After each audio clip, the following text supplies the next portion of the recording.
November 2021, I started to get my own downloads about the American Revolution. I'm talking about Pluto and Capricorn 3 times in 2022. Basically, this new moon in Virgo happening on September 2nd, I had to see everything all at once to understand this new moon as we head into eclipse season.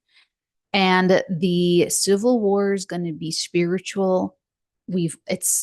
That's what this is. That's what I speak to at this moment in time. Basically, Saturn and Neptune are going to move into Aries in 2026. I talked about this a couple years ago or a year ago or something in my Saturn salon. We're going to have another Saturn salon soon. And intermittently throughout videos, astrology videos.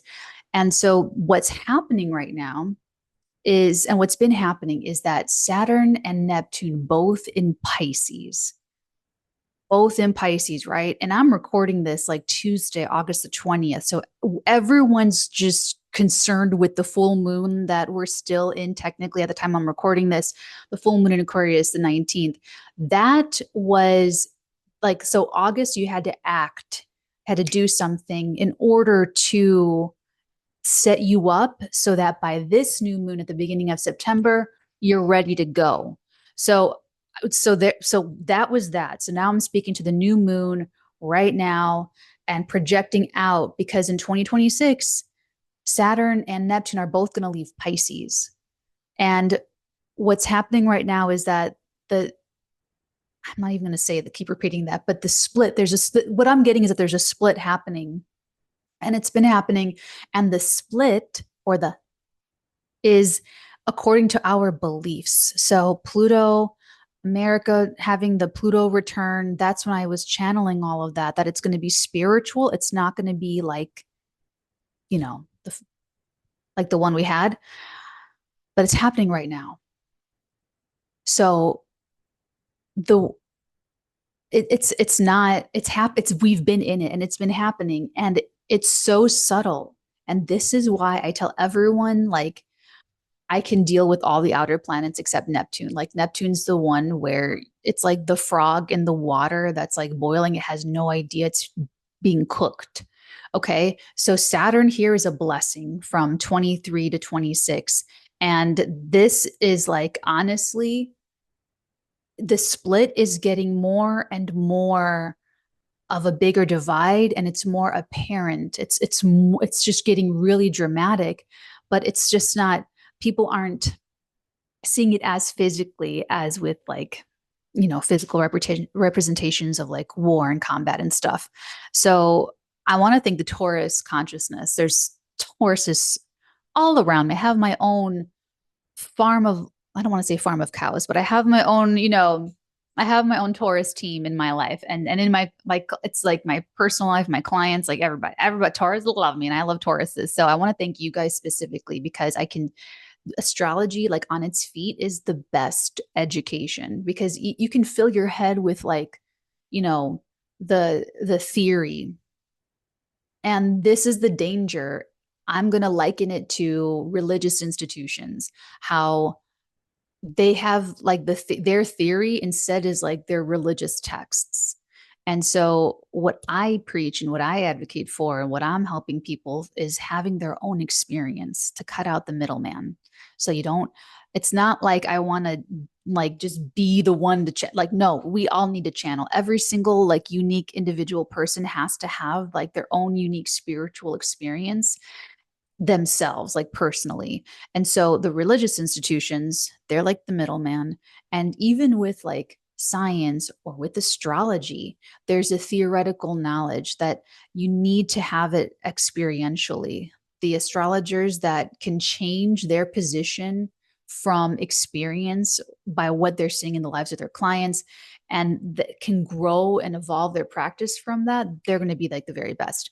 And so spiritually, everyone's like believing, and okay. So Taurus consciousness, I'm seeing Tauruses, they're going to like the biggest changes right now. So but this is where I'm seeing the split, is like the Taurus people and people like Taurus sun moon risings. And it's this like, it's happening on the microcosm to, but it's reflecting like a bigger reality for the rest of the zodiac. And remember, we're all connected. Like there's no escaping anything. Like, you know, so like just all of the zodiac signs, we have every zodiac sign. We're supposed to integrate. You know what I'm saying? So thank you, Tauruses. Taurus energy, they're either like trusting in the changes that are happening in their lives, and they're just like the rock star Tauruses, they're just like steering the momentum. My grandfather was, my mother's father was a Taurus. And like the stories I hear about him is that like he was just gonna do what he was gonna do. Like he's like, you know, fuck that, fuck you. Like, you know, like you'll get taken care of when I get to it. You know, like it's like very like, so there are some Tauruses that have that same attitude about change where they're like, I'm gonna do it. I'm gonna do it my way. You know what I'm saying? And they're like taking the momentum of all the astrology and they're doing some very impressive things. Like, I'm proud of you people. But then there are other Tauruses that it's like they're crystallizing their rut.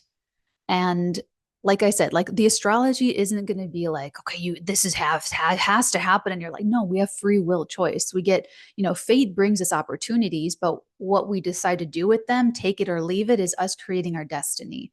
So you can have all the big transits of a lifetime, and people just stay exactly the same because it's a free will choice. So I'm seeing examples of other Tauruses that have like Taurus in the big three, and this is where the divide is happening. Where the split, this is where it's happening, where there are some Tauruses that are just like crystallizing their rut and just digging deeper into the rut and like burying themselves into this rut.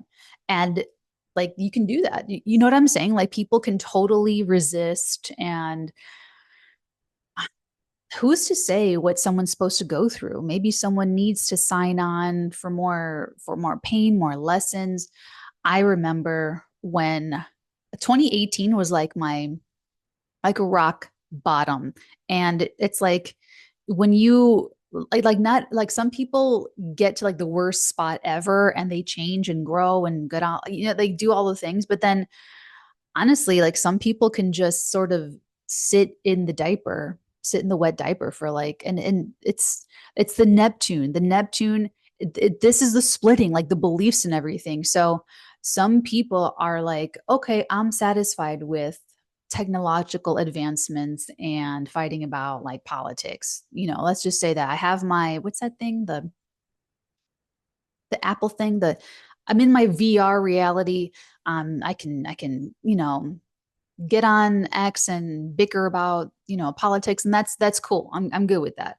Um, but the splitting that's happening is spirituality, where people like that's not enough. That's why you see all these like celebrities getting canceled and all these downfalls and all this stuff, is because, you know, the traditional model for that is like they build them up and then they break them down. Like, look what happened, what they did to like Britney Spears. Like, they built her up and then like everyone turned on her, and it was horrible, absolutely terrible what she went through. And so it's the way that happens on the internet is because people, the real people, like the group of community of global humanity, are canceling people because we don't want to see not good people just being shitty people and having all of these like riches, and they can afford to be so wasteful and just kill off natural resource. Like, it's gross. You know what I'm saying? Like, it's just ugliness is just really gross, like on the inside and on the outside. So but it's a spiritual thing. It's a spiritualization that's not happening to everyone. Not everyone has to say yes to it. So that's what I'm saying. Like, that's the bigger story. This is the bigger arc over the next couple years until 2026. I have more to say about this. But first, take the lesson from the Tauruses and look at all of the Tauruses, sun, moon, risings, like in your life. Ask them how it's going. They're the ones channeling, like, they're the ones channeling this energy kind of like the biggest and like the boldest, brightest ways. So if they're either using the momentum, or they're like, they want the rut. And like, who's to judge that? You know what I'm saying? So like, look at, this is what I'm saying. Like when people choose conflict, for instance, and you just have to, the strongest people are the most gentle. The strongest people are the quietest. The strongest people are the ones that don't have it to prove anything. The strongest people are the ones that have the gloves, the white little gloves, handling everyone with white little gloves. Like, just, I'm going to put you right over here. You're not hurting yourself. You're not hurting anybody else, you know? And so with this Neptune and Pisces co-present with Saturn, words not aligning with actions, manipulation, refusing to be held accountable for this behavior is called gaslighting. Okay. Like people are just like deluluing themselves. They're deluluing other people. So, but like, look at your life. The Taurus area of your life is where you are channeling the like disruption and the change, but the breakthroughs and opportunities. And so in 2026, February the 16th, 2026, the sun, excuse me, February 16th, 2026, Mercury is still retrograde when I'm recording this. By the time you guys see it on YouTube, Mercury will have station direct already. Yay.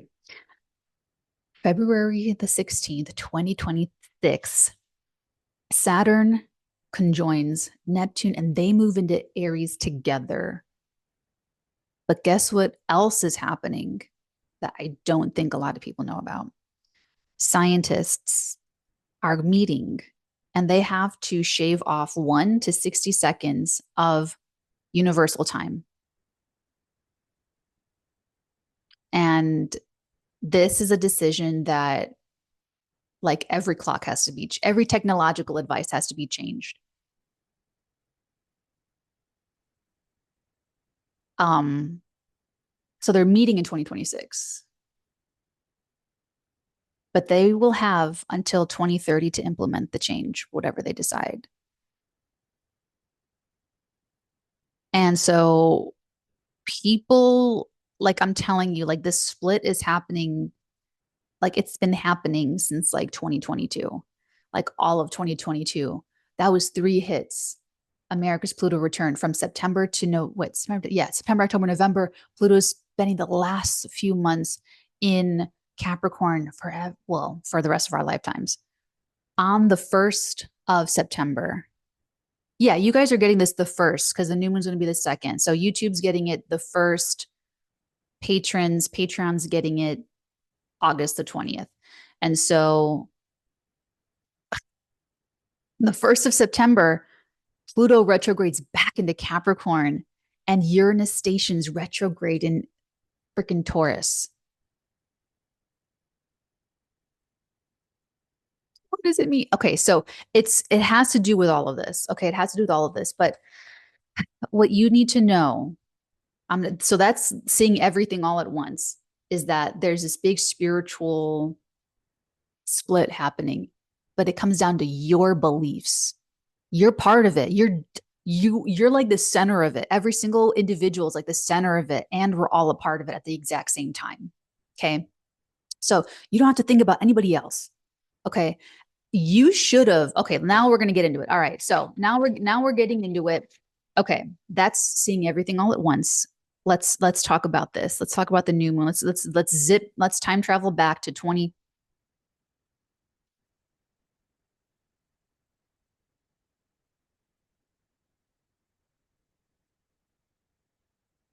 Doesn't have the year. It doesn't have the 4. I knew it. 2024. We're in 2024. Let's zoom back to 2024. September the 2nd, 2024. 2024. New moon in Virgo. What does it mean? What does it mean for you? We're going to get to it. So this is when you're ready to go. And like I said, in August, you had to take action. It was a very action-oriented full moon in Aquarius. And the week before that, with that mutable T-square pileup, and even over that weekend, like Sunday, August the 18th, was the Mercury retrograde 𝚬𝚎𝚗𝚕. So here's what's going on. Some context is that August the 20th, August 19th, August 18th and 19th and 20th, how did you act take action. How did you take action to support your unique path? Are you using the momentum of that Uranus and Taurus? Because that's the opportunity. That Uranus and Taurus is an opportunity to carve out your niche, your unique path, your creative vision. There's a breakthrough for a way of being, because Uranus is behavior. Some people, okay, so action is different from behavior. Someone can behave like they're the strongest, talk a big talk about being like the strongest bully on the block. But when it comes to acting on that, and someone's like, okay, I'm going to meet you behind the building by the dumpster. And they wuss out and they just don't do it. Well, they're not they didn't act on that. They were just behaving a certain way, but the way they act, the actions that they actually take, that's not who they really are. They're more cowardly, for instance. So actions and behavior is very, very different. People can behave a certain way, but the actions, the meaningful actions they take, completely say a different story and reflect a different person. So Uranus is the behavior. There's like how were we behaving? How were people behaving? And that Mercury cazimi on the 18th with that full moon, honestly, people are either managing crises or they are answering opportunities in August. That's the last thing until the new moon in September, because that's we're like moved on. This is like the serious thing, really getting down to the nitty gritty. So whatever was going on, that was that. And like I'm saying, managing crises, getting yourself out of conflict, so that could have brought about, August could have been blessed endings to clear the way for this new beginning, because that's a huge thing about the rut, about people crystallizing the ruts that they're in, is that you cannot move forward when you're still dealing with an ending. Like you really can't, like even logistically, like maybe you're trying to like physically do something new, but you're still dealing with something that's wrapped up, something that's you got to tend to, you know what I'm saying? It's like, there's really like, hopefully everyone cleared out in August, because this new moon, we have a lot of responsibilities to fulfill. And I just want everyone all their ducks in it. Like, honestly, like, I just want to focus on the thing. I just want to do the thing.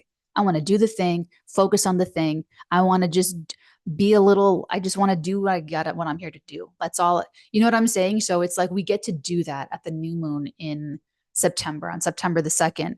So it's a new moon at 11 degrees. I think it's like 11 degrees and 4 minutes. Okay, so if you definitely degree theory and the Sabian symbols, really, really cool stuff. I highly recommend getting into it. Personally, I will only round up when it's above 30 minutes. So if it's closer to if this is 11 degrees, 4 minutes, I'm going to round it down to 11 degrees. So I would read for 11 degrees. If it's like 11 degrees and 40 minutes, I'm going to round up to 12 degrees, but I'm going to read both. If I round up, I read both and I test it and see what's the feedback. Okay. So it's 11 degrees of Virgo, and I don't read those here. I do a lot of channeling. So this is like a lot of psychic remote viewing astrology on the channel. And so what I'm getting is typical Virgo stuff. Like, you really just want to be a great Virgo in the Virgo area of your life, you guys. You want to declutter. You want to organize piles. And then you want to pitch and discard the pitch pile. Nice clean space. Then you want to put the rest of the piles like where they belong. But in your life. This is a big focus and emphasis on health, physical health, bodily health, mental health, spiritual health, all kinds of the healths, and management. So I feel like this is like the actual work of management, though. This is not like I've been appointed a title to do something, this is like the actual doing of it. This is when you're actually typing things out, you're filing things, you're submitting paperwork, you are, you're doing the thing. So this is why I'm really personally excited that like we're gonna do the thing. Let's, God bless it. Let's just, like that's really just keep that like focus. So, but here's the thing: it's a new moon in Virgo, so that's where we gotta like just do the thing and do. So I remember when my dad was moving out of his house that he'd been in for like a long time, and he had like a house. It's one floor with a finished basement and a garage and a shed. And I was looking around. I'm like, how are you going to do this? Like, how are you going to do this? Like, how are you going to do this all on your own? Right. And he's a Virgo, and he's like, without like a moment of doubt or worry or anxiety or fear or anything, he just very nonchalantly said, little by little, a little bit every day by day. And like, how does that not overwhelm us mere mortals that are not Virgo sun moon risings? Like, a Virgo can look at something and deconstruct it in their mind and just like figure it all out like a story. Everyone should really honestly know how to write a story. Even after the apocalypse, you're still going to need to learn how to pitch. Okay. Just saying. But anyway, so this is that's on the agenda, is to deconstruct, organize. This is going to be great for figuring out like the root of a mental aberration or a physical ailment, or just really zero in on something that's like not like working. So, but here's the thing. It opposes Saturn and Pisces retrograde, and that's reality. But reality, perception is reality. So reality is like a projection of our core beliefs from our subconscious mind. And this is where the split is some people believe this and that, and some people believe that and that, and some people don't believe anything, and some people, and then so it's very much like everything that's been dividing people like the last few years, like politics, um, COVID, all of that stuff. Like people are dividing spiritually, but it's just getting bigger and bigger and bigger. And I don't think people are really going to get it, like how big it is, until 2026, because I I just feel like there's moments. Okay, so this is going to come out depending on if you're a patron, you watch this before, if you're on YouTube and you're watching this September the 1st. But on the 22nd, this is still in the future for me, but maybe in the past for you at this point. On the 22nd, the sun moves into Virgo to quincunx Pluto in Aquarius. But before that, it's going to oppose. So before that, the sun in Leo on the 21st is going to quincunx Neptune retrograde in Pisces. And then eventually Neptune, sun's but okay. So back to like Wednesday, Thursday, the 21st, 22nd. So the sun in Leo is going to quincunx this Neptune. And then the sun moves into Virgo and quincunxes Pluto. This is like the time, this is going to be so helpful for people to like get on a track and stay on like the track of the future. But you have to let go of disillusion. You have to, and this is like the heartbreaking thing about Neptune and Pisces, is that, guys, I'm just saying, this is like Harry and When Harry Met Sally, when they're at like the football game and they're doing like the wave. And he's like, I don't know. And he's telling his best friend about his divorce. And then I guess she said something super whack to him. She was like, I don't know if I ever loved you. And like, that's like that's the realization we have with the sun quincunxing Neptune. So, but people don't have to have it. Like cognitive dissonance is going to try to protect people from growth because the ego is trying to survive. The human ego thinks it will die if you spiritually grow. It's just trying to protect people. But if people cannot be like a self-aware consciousness and be able to observe like the feelings in their body and detach from them and then like heal and move on, they're going to listen to the human instinct of the human ego. The cognitive dissonance is going to shut down growth, and they're going to crystallize their rut and stay with what they know, which is human. That's like we're human, we're embodied, we're supposed. And Leo is like the creator of like bodily joy. Like Leo wants us to have sex and enjoy physical bodies, like touching. Leo wants us to create artwork and show it to everybody else. Leo wants us to move our bodies and dance. Let me do a better one. Leo wants us to move our bodies and dance. I'm picking apart the cobwebs, guys. I'm so excited for Beetlejuice. Beetlejuice comes out soon.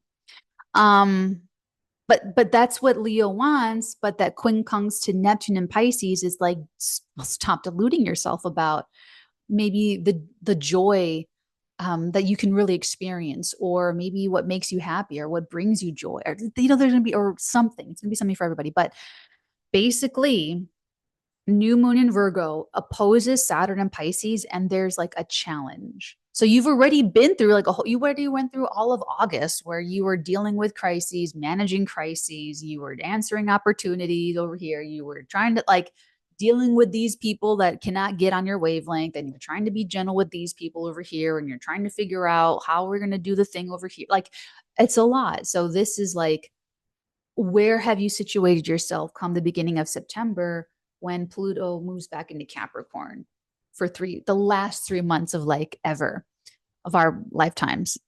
And so honestly, the opposition to Saturn and Pisces is going to be a testing moment where people are either going to lean into the growth, people are going to lean into the maturity and the responsibility of what's that beautiful line in The Crown where the bad guy, he's like, let me disabuse you of that illusion. It's like, that's really what Saturn's trying to do. So people always feel like Saturn's like this big bully of the zodiac. If you work with Saturn, it's the greatest thing that's ever happened to you. I'm speaking as a karma baby, like a Capricorn person. So I'm just telling you, Saturn rule. I have my moon in Aquarius, so I'm like very Saturnian. So you really do want to take it from me, just saying. So the new moon, we're going to be taking it seriously, like organizing reality. Or you're organizing your physical reality because of what you believe. And the limits of your beliefs, only you can say. Only you can decide that. Okay? It's not over. I'm not done yet. So this new moon, new beginning, it's a seed planting time. Seed planting time. But it is going to take us to the end of June 2025. So it's pretty important to get your shit together. Opposes Saturn in Pisces, that's reality. We're trying to stabilize and structure something spiritual, like spiritual faith, belief, structure creative goals, getting ideas and being creative and then actually doing it. You know, actually writing there's people that are like, oh, I'm so creative, but they don't like do anything. You have to have the channeling. You have to physically manifest that channeling, that idea. You have to write the story. You have to make the pottery thing. You have to could code your website, you know, whatever it is. Manage the whatever you're channeling, and that'll be different for everyone in different areas of life. So there's the inherent seriousness of this, like you're taking it seriously, but they both will T-square Jupiter in Gemini. This is very interesting because this was the drama of middle August, is this mutable stuff. So the T-square to Jupiter in Gemini, this I feel is a blessed and protected new beginning. So this is going to be an education no matter what.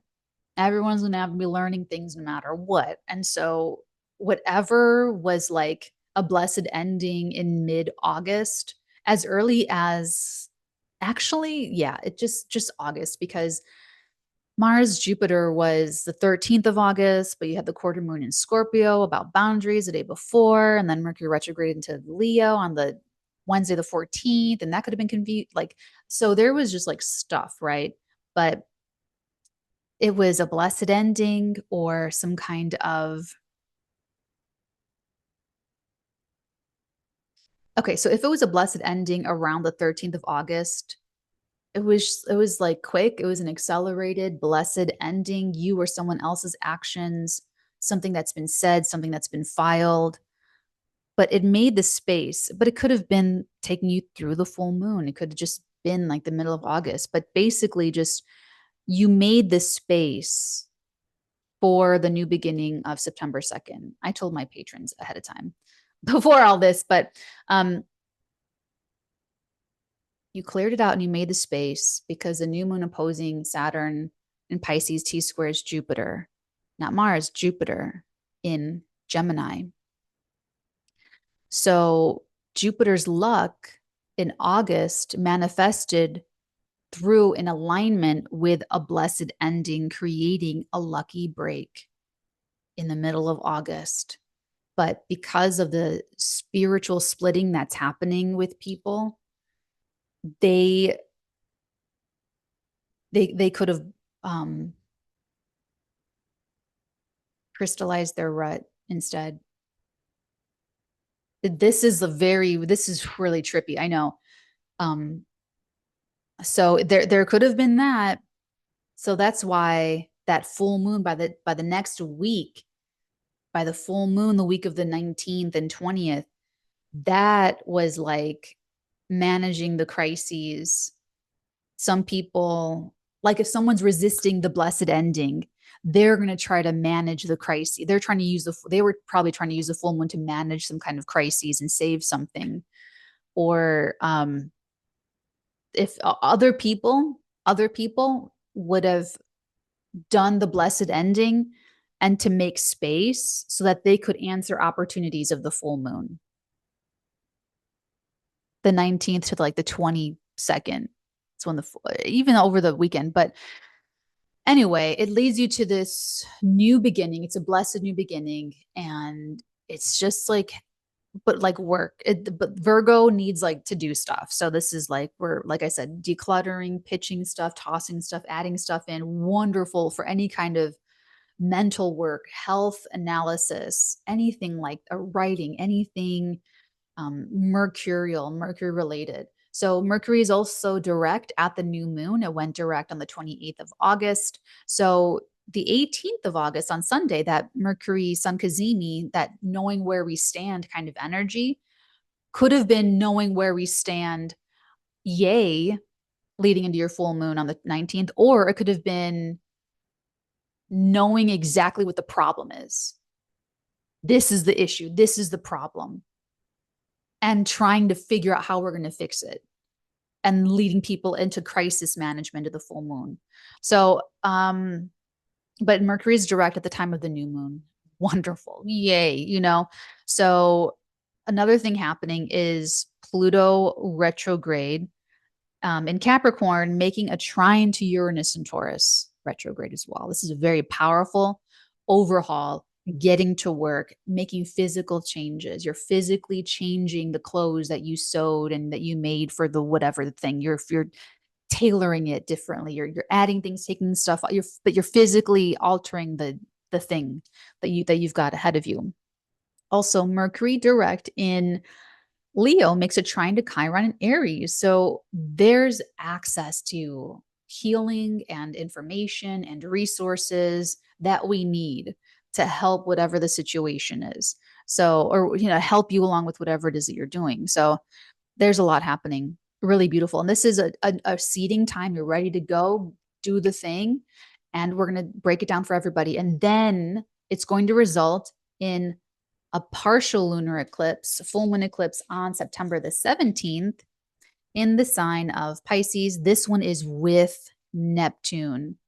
Guys, the splitting is happening, whether you like feel it or not. It's so subtle. And this is how Neptune works. It's so subtle. And then you just blindsided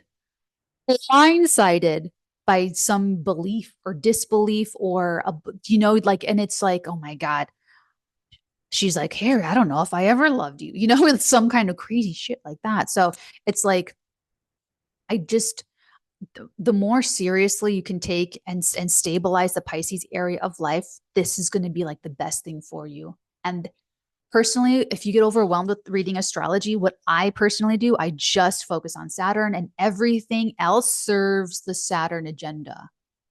Because there's a lot happening, and it can be difficult and trying to figure out, well, what's important? Like, what really matters? What's the best thing or the most important thing to get out of this? How do I translate it? How do I interpret it? And what's really going on? I personally always look to Saturn. Like, you just never sleep on Saturn. Anyone thinks, I don't care if Saturn's debilitated and detrimental. I don't give a fuck. Like, I don't care. If it looks like Saturn is not winning, you just haven't waited long enough. You haven't given Saturn enough time. It's karma. I'm just telling you. I'm trying to help you so that you don't suffer the way I suffered. I'm trying to help you so you don't waste as much time as I wasted. That's why I'm doing all of this. We don't have any time to waste. Great segue. Let's go ahead and take this through the consciousness carousel that is the zodiac. Hello, Aries, Sun, Moon, Risings. Welcome, welcome to your new moon in Virgo. I am a fan. I like this a lot. Hopefully, there were some blessed endings, swift, blessed endings in August that you ejected from your mental repertoire or your verbal repertoire. Maybe you decided, like, I'm not thinking this way anymore. I'm not talking this way anymore. Or maybe you were able to answer some kind of opportunity where, because you said something, because you brought something up. I'm thinking of a very specific Aries right now, Aries placement right now. So on the high end, yeah, like this Aries like said something and it was perfect, brilliant. Now I'm putting them up for a position, but they did it. I didn't go ask, what do you think of this? Like, they just emailed me and they pitched me. I'm like, perfect.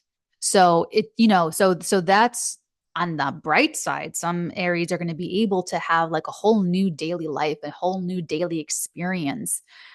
Just a little mini, not a revolution, but maybe a mini revolution happening in the workspace, like in the office. And this has to do with the quality of your mental health and the quality of your physical health. So you guys are going to have to take that a little bit way more seriously. This is the time that you want to plant the seeds. So I recommend the Stoa app. They charged me for the year. I had to go back and adjust it because I wait for it's a whole different thing for me. But like, try the free trial. They're going to charge you like a discount thing for like $60 for the year. It's still worth it. It's still worth it. It's still worth it. You can also decide to just go like a few dollars, like a month or something. So I recommend the Stoa app, watching a lot of the Stoic videos on YouTube, or like,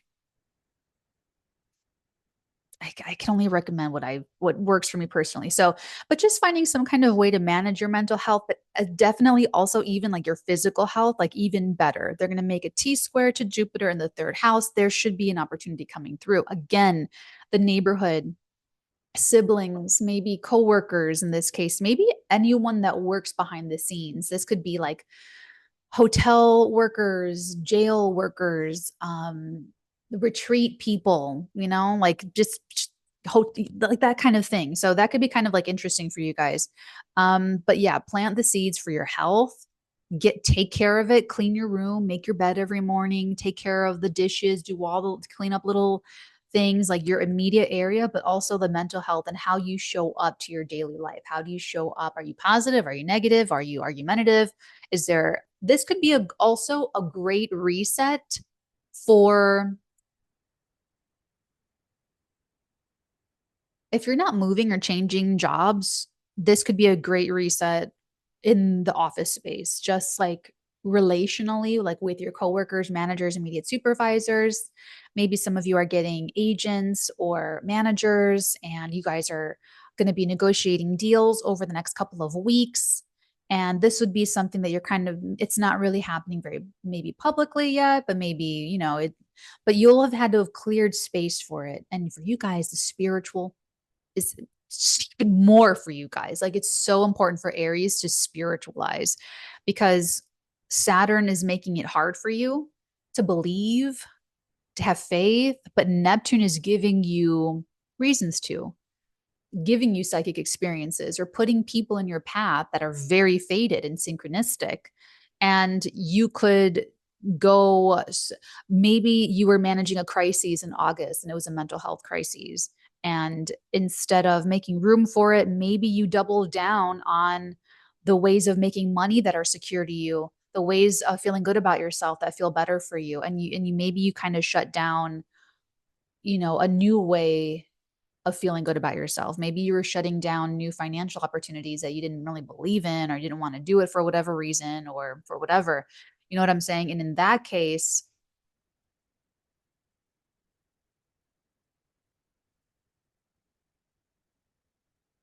then in that case for Aries, this is probably going to be more like shoveling shit with a smile. Still figure out something with the mental health, but it's going to kind of feel like it's like piled on because it's not going away. And you're not going to see the full ramifications of you not opening your mind until 2026. Okay. Thanks, Aries, for taking up the Aries mantle of consciousness. I love you and I appreciate you. Tauruses, I talked about you guys in the overview, so definitely watch that if you just skipped it all over to your sign. Okay. You guys are like little stars right now, but okay, so in August, there should have been a blessed ending when it comes to a revenue stream or a way of feeling good about yourself that is superficial, or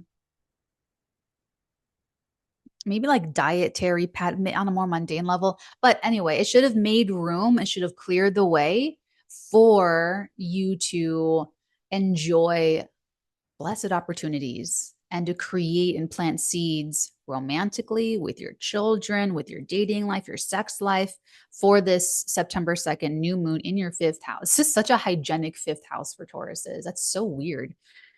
That's so weird that I'm in your ninth house. Like my stellium hits you guys like in your ninth, 10th houses.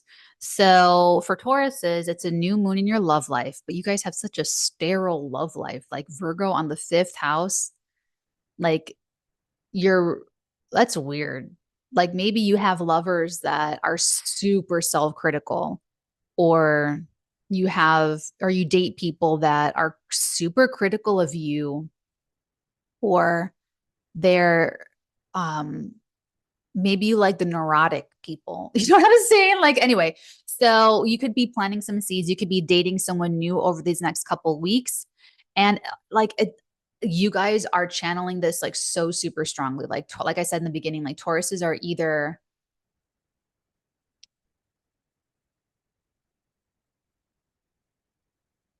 you either took the momentum. Okay, you took the momentum in August and you did the thing, like with that, like that should have been for you guys pretty freaking epic with the 𝚑𝚐𝚕𝚗 and like a big one, really, really big one. So for you guys, the split is maybe like more visible, or it's stronger, or it's starker, it's more dramatic. So did you guys clear out space, or are you guys like just holding on? Never gonna pry it from your cold, dead fingers. So, and that's, guys, it doesn't matter. So it's all right. But for my Tauruses that, let's say, here's my, I have so much here. There's so much going on. All right. Let's just say you did it. Let's say you did the blessed ending and this is a new start. You're meeting new people, you're dating, you are there's something going on with your children. Your children can just take this transit from you. This could not even be about you. It could totally just be about your children. But it's opposing Saturn in your 11th house.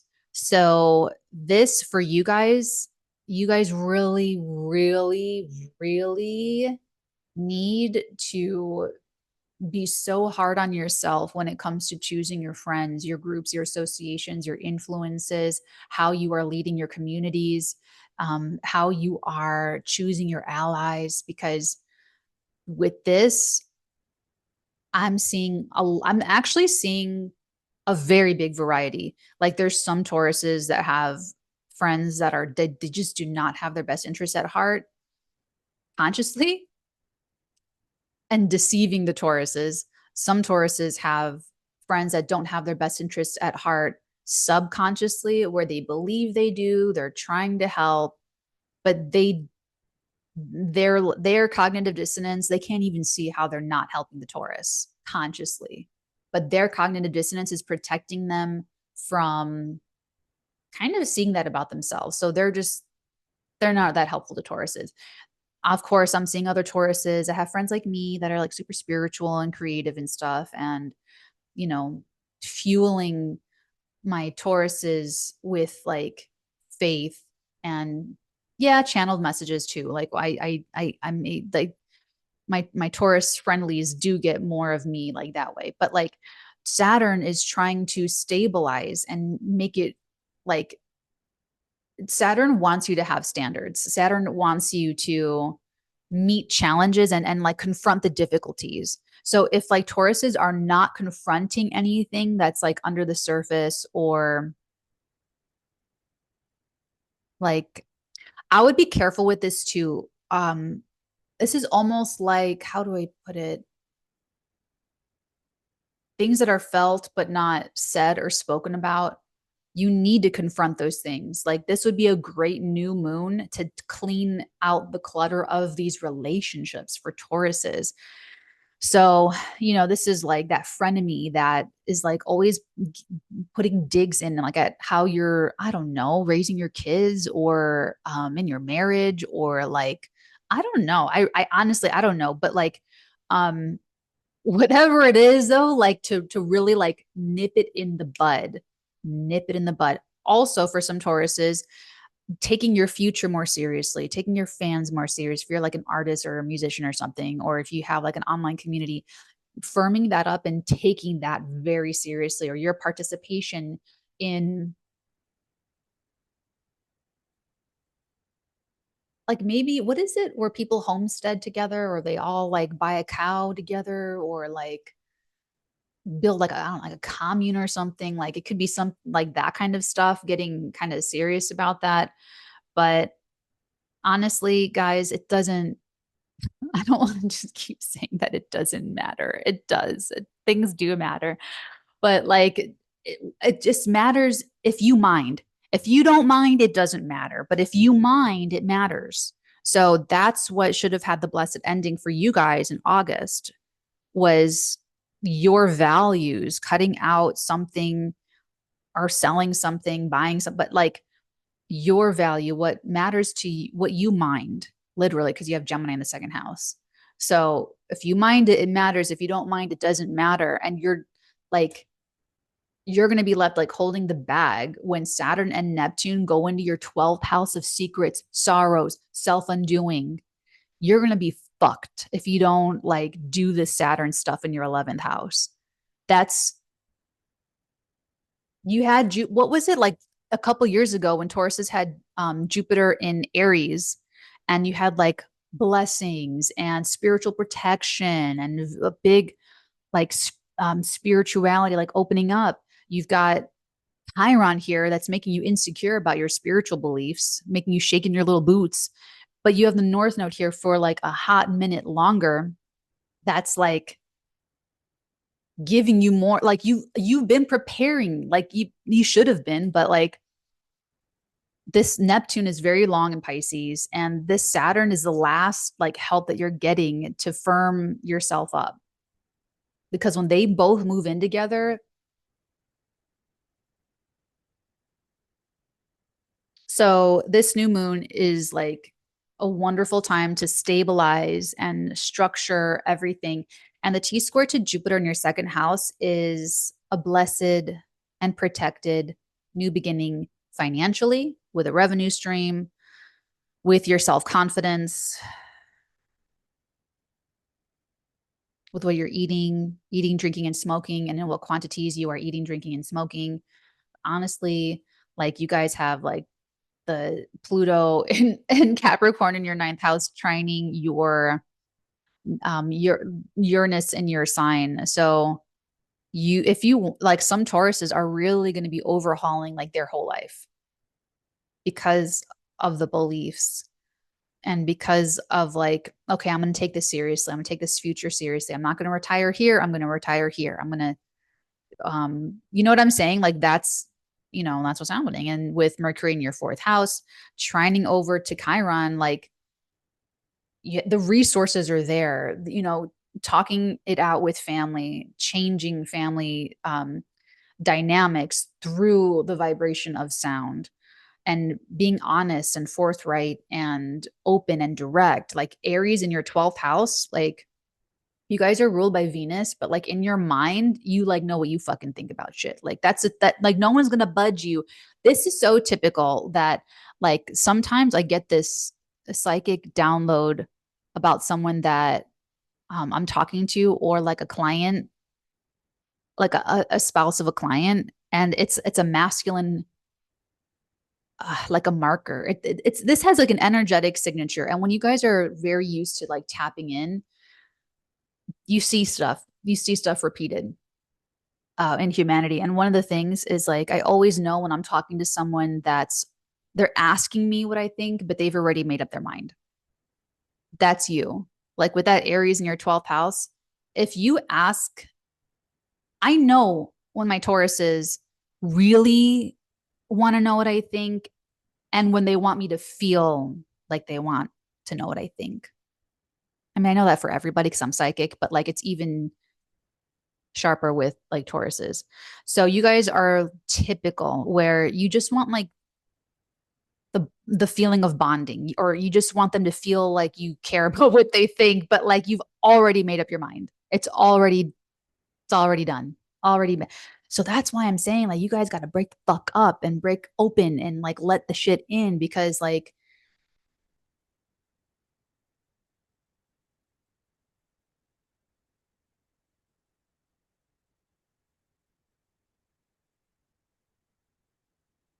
all right. Peace be with you. I love you guys. I do. I love you, Tauruses, forever and ever. And I do have a Taurus that is also going through a huge friend apocalypse. Like they are actually walking away from like big groups of people, big groups because it's not energy, it's not integrity. They're not these people are not like integrity and they're seeing through like the Neptunian like haze. And so they're facing like some alienation right now. They are, but they have like a whole their own they're really channeling Uranus and Taurus and they really are just like going their own way. I'm like, damn, that's cool. But like, yeah. So but I'm recording this on Mercury retrograde. Love you, Taurus. Thank you so much for taking the Taurus mantle of consciousness.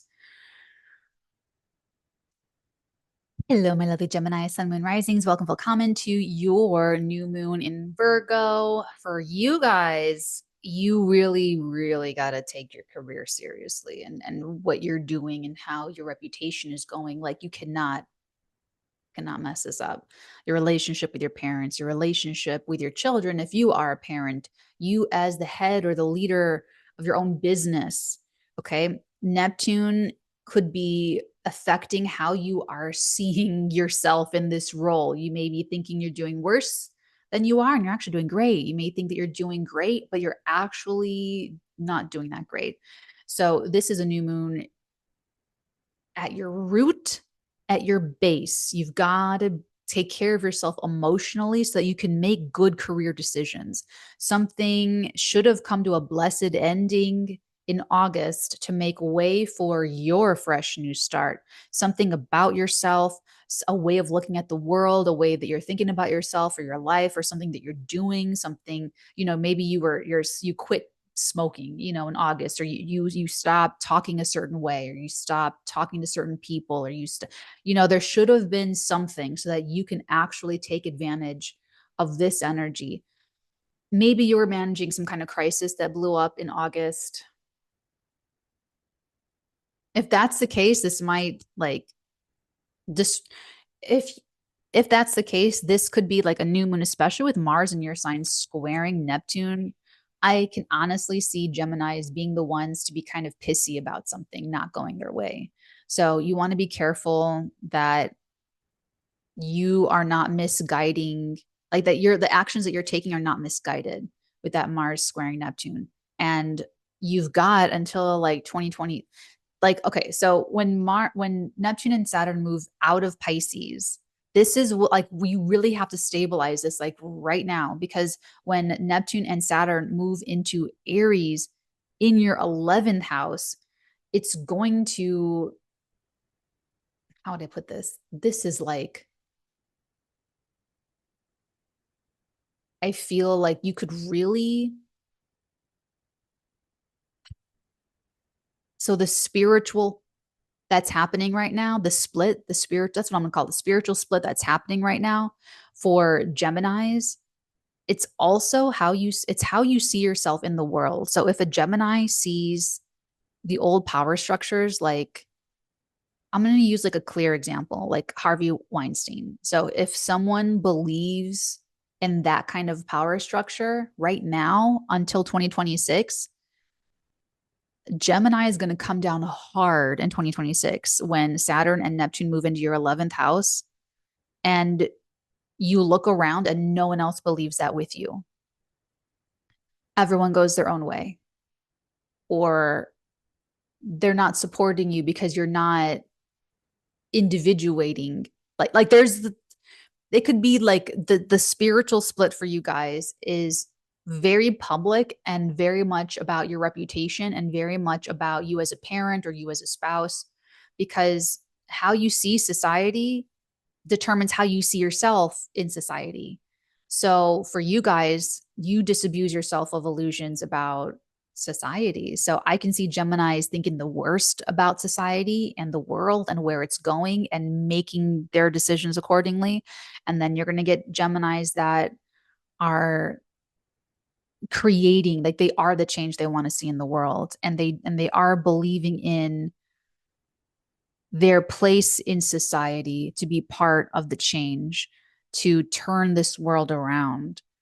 Because you have Pisces, like this is serve or suffer. This is surrender. This is highest exaltation of spirituality. Like, you know what I'm saying? Also, some Geminis are not going to have like protections. Maybe your parents are paying for everything. Like, and but after 2026, maybe the power gets transferred to your eldest sibling and you have to like contend with that. And you've been, you know what I'm saying? So it's like it could be, ooh, it could be dicey. But anyway, this new moon is in your 4th house. So no matter what, you got to take care of your emotional seat of security so that you can stand on that and take your place on the world stage when the eclipses start rolling through the Pisces Virgo axis. And you're going to get a little taste of it in September. But just remember that like when this starts, when the eclipse changes start to take over, the first ones are usually wipeouts, like just things leaving our lives that just don't fit that anymore. So don't freak out. Don't freak out. You have the Pluto Uranus trine happening in the psychic houses. I love that, of course. But if you don't like that, if you don't want any psychic experiences, this is probably going to be really, really, really heavy for you. Things not going your way, feeling out of control, feeling like the world is just a hall of mirrors, like the world is turned upside the fuck down. Okay. You have Mercury in your 3rd house, trining Chiron in the 11th. So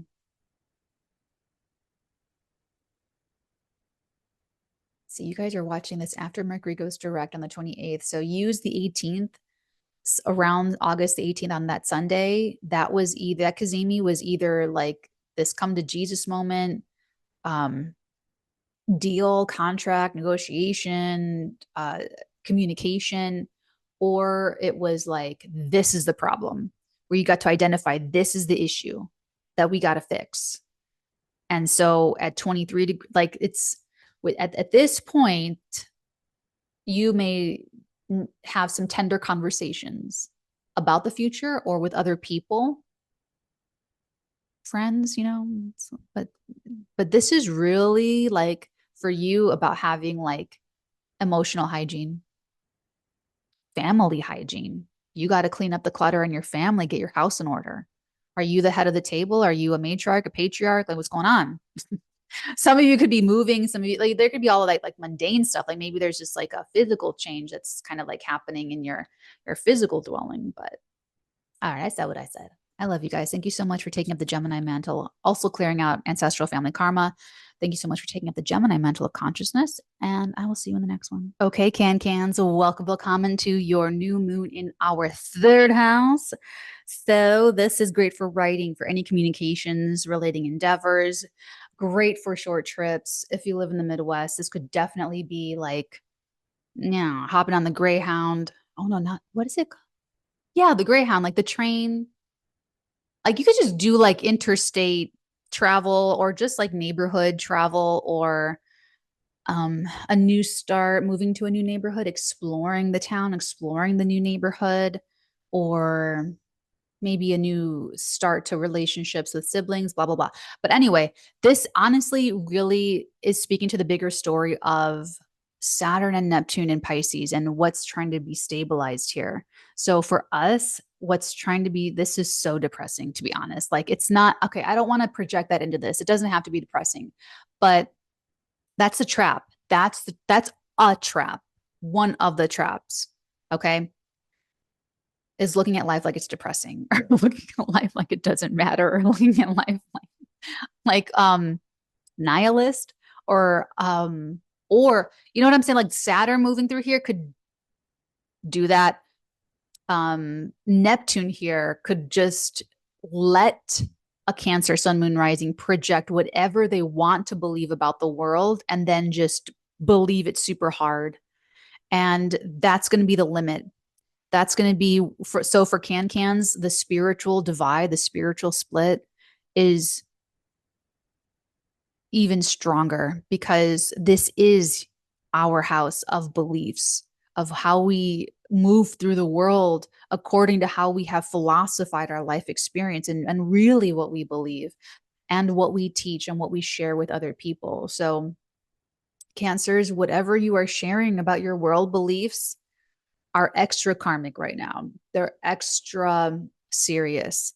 So restraint would be I've had to, so in August there was hopefully a blessed ending when it came to anything holding us back spiritually or behind the scenes.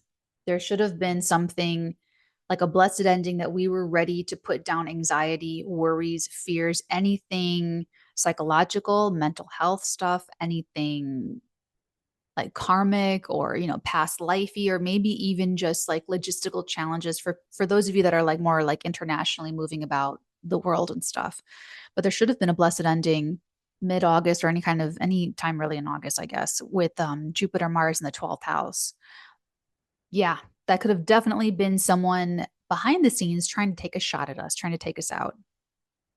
Don't worry about that. Don't worry. Just don't worry about it. If you successfully did the blessed ending, this is really wonderful because it's a new moon in the house of the mind. So this is get the Stoa app or watch the Stoic videos. Set a reminder if you don't want to be charged with the whole year at once. Like, like just get really like organized with your apps, with your paperwork, with your writing, with messages and data that you are like allowing to come in and what you are saying out. This is like very, very important. This could be great to stabilize your role as a mentor, guide, teacher, but I'm just saying, like, even if you like find success doing that and sharing it, maybe even like a publishing thing or something, if it's on the wrong side of the spiritual split, you're not even going to get that or know that until 2026 because you're going to be like deluding yourself about the way the world is. And right now it's like, take it seriously, take it very, very seriously. Because in 2026, Can's when we have Saturn and Neptune moving into the 10th house, that's like, it's just going to be so sharp. Like, you know how they say you can only love someone or meet someone as deeply as they've met themselves? That's like, it's very much like that. So you only perceive your own limitations because you've already decided it, because that's you believe this is as far as humanity can go. So that's as far as you're going to go. But you're going to see a So hopefully there was a blessed ending that got rid of like doubts and fears in August, because it's making way for a beautiful new start in, like I said, your mind and what you're saying or communicating. With that tension, with that opposition to Saturn in the ninth house, you're learning something. You're under tutelage from someone. You are teaching a class, and you have to be very like restricted with like the information, or you have to be very correct, or you have to be, maybe you are like fact checking stuff, but it's like, just organize yourself. For you, for us, it's like really, really, really, I clean your vacuums, clean your, you know what I'm saying? Clean the cleaning supplies and go clean, very much so, to have like a good little environment, just clean up your little environment so that you can also communicate and convey and like speak from a clear mind, an organized mind, a healthy mind. It's going to T-square Jupiter in the 12th house. So, yes, psychic experiences, communications, but also a blessed and protected new beginning when it comes to anything that you're doing behind the scenes, or any projects that you're taking up, maybe like part-time, or um just something that you're working on that maybe not be ready yet. Maybe you are, maybe you cleared the space for this to happen in August, and you got rid of an anxiety or a fear or something harming you like behind the scenes, so that it makes way for, now there's space for you to go on vacation. Now there's space for you to develop some book or something. Now there's room for you to believe. There's room for you to trust. There's room for you to really be tapped in with, so I really feel like for us, it's getting rid of anxiety. It's getting rid of doubts or fears. The 12th house, it's like so chatterbox. It's so, Gemini wants to play devil's advocate. So this could be so hard for Cancer risings in particular, but doesn't have to just be, it's Cancer sun moon risings, but it could be very hard for Cancer placements to like decide that they believe this in their mind. They could feel something because Cancers are very intuitive, but that 12th house mercurial on the move, doesn't want to commit, wants to play both sides, wants to stay on the fence, wants to, this is like um this would be like posting, if you're someone that communicates with like your when people like, oh my God, what's this called? It's not a parasocial relationship. It's like when people try to communicate that they like each other or something, and they send like little messages and like hints and clues in their, Instagram stories and then their Instagram posts. And you know what I'm saying? Like that kind of thing could, like, let's say someone's doing that. This would be like in August, it would be like you post things because you're talking to like 10 different people, and you're posting things so that they can interpret it however they want to. And you're letting them project whatever meaning they want like into it.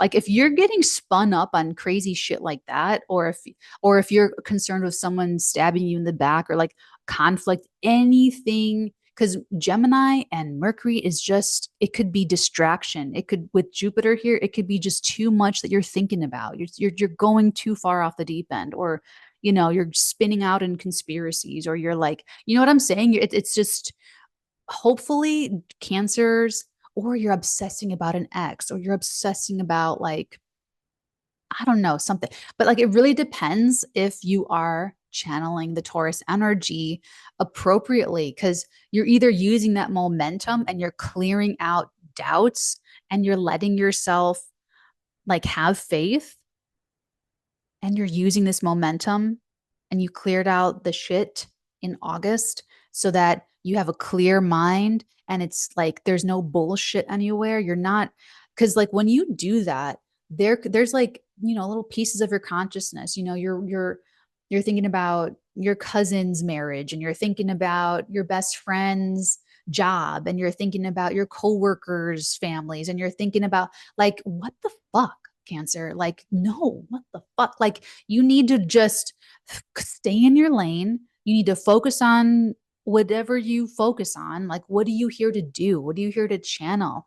What are you here to feel? What do you like? And just keep it like with you, keep your energy with you.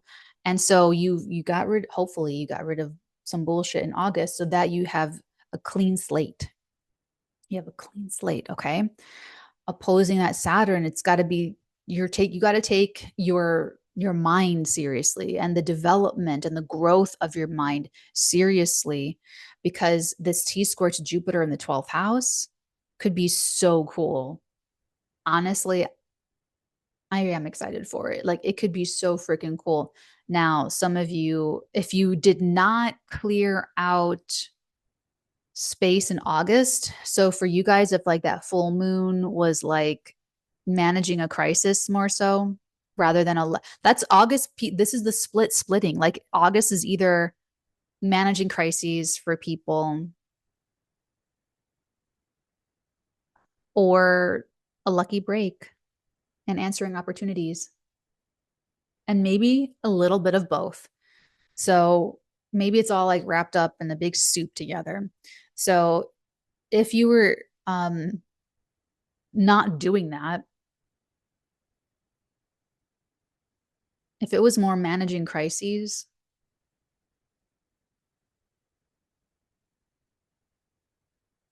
then it's like you really have to go back to the drawing board. That's what this is going to be. So you might get more, you might need to go on like vacation or something, or you might need to, there's something kind of making you go back, or making you, you know, really think about things that maybe you were trying to not think about.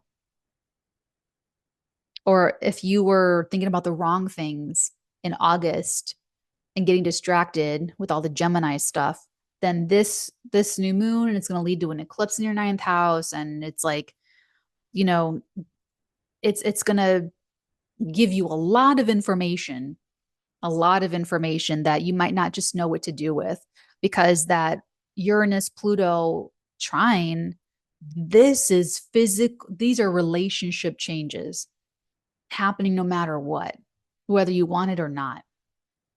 Okay.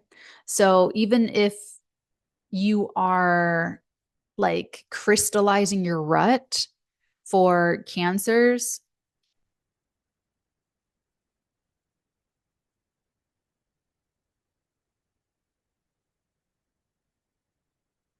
it's because of those relationships.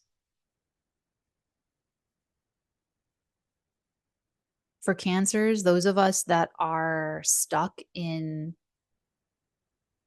patterns of belief about relationships, that's what's going to be the cage. That's what's going to do us in.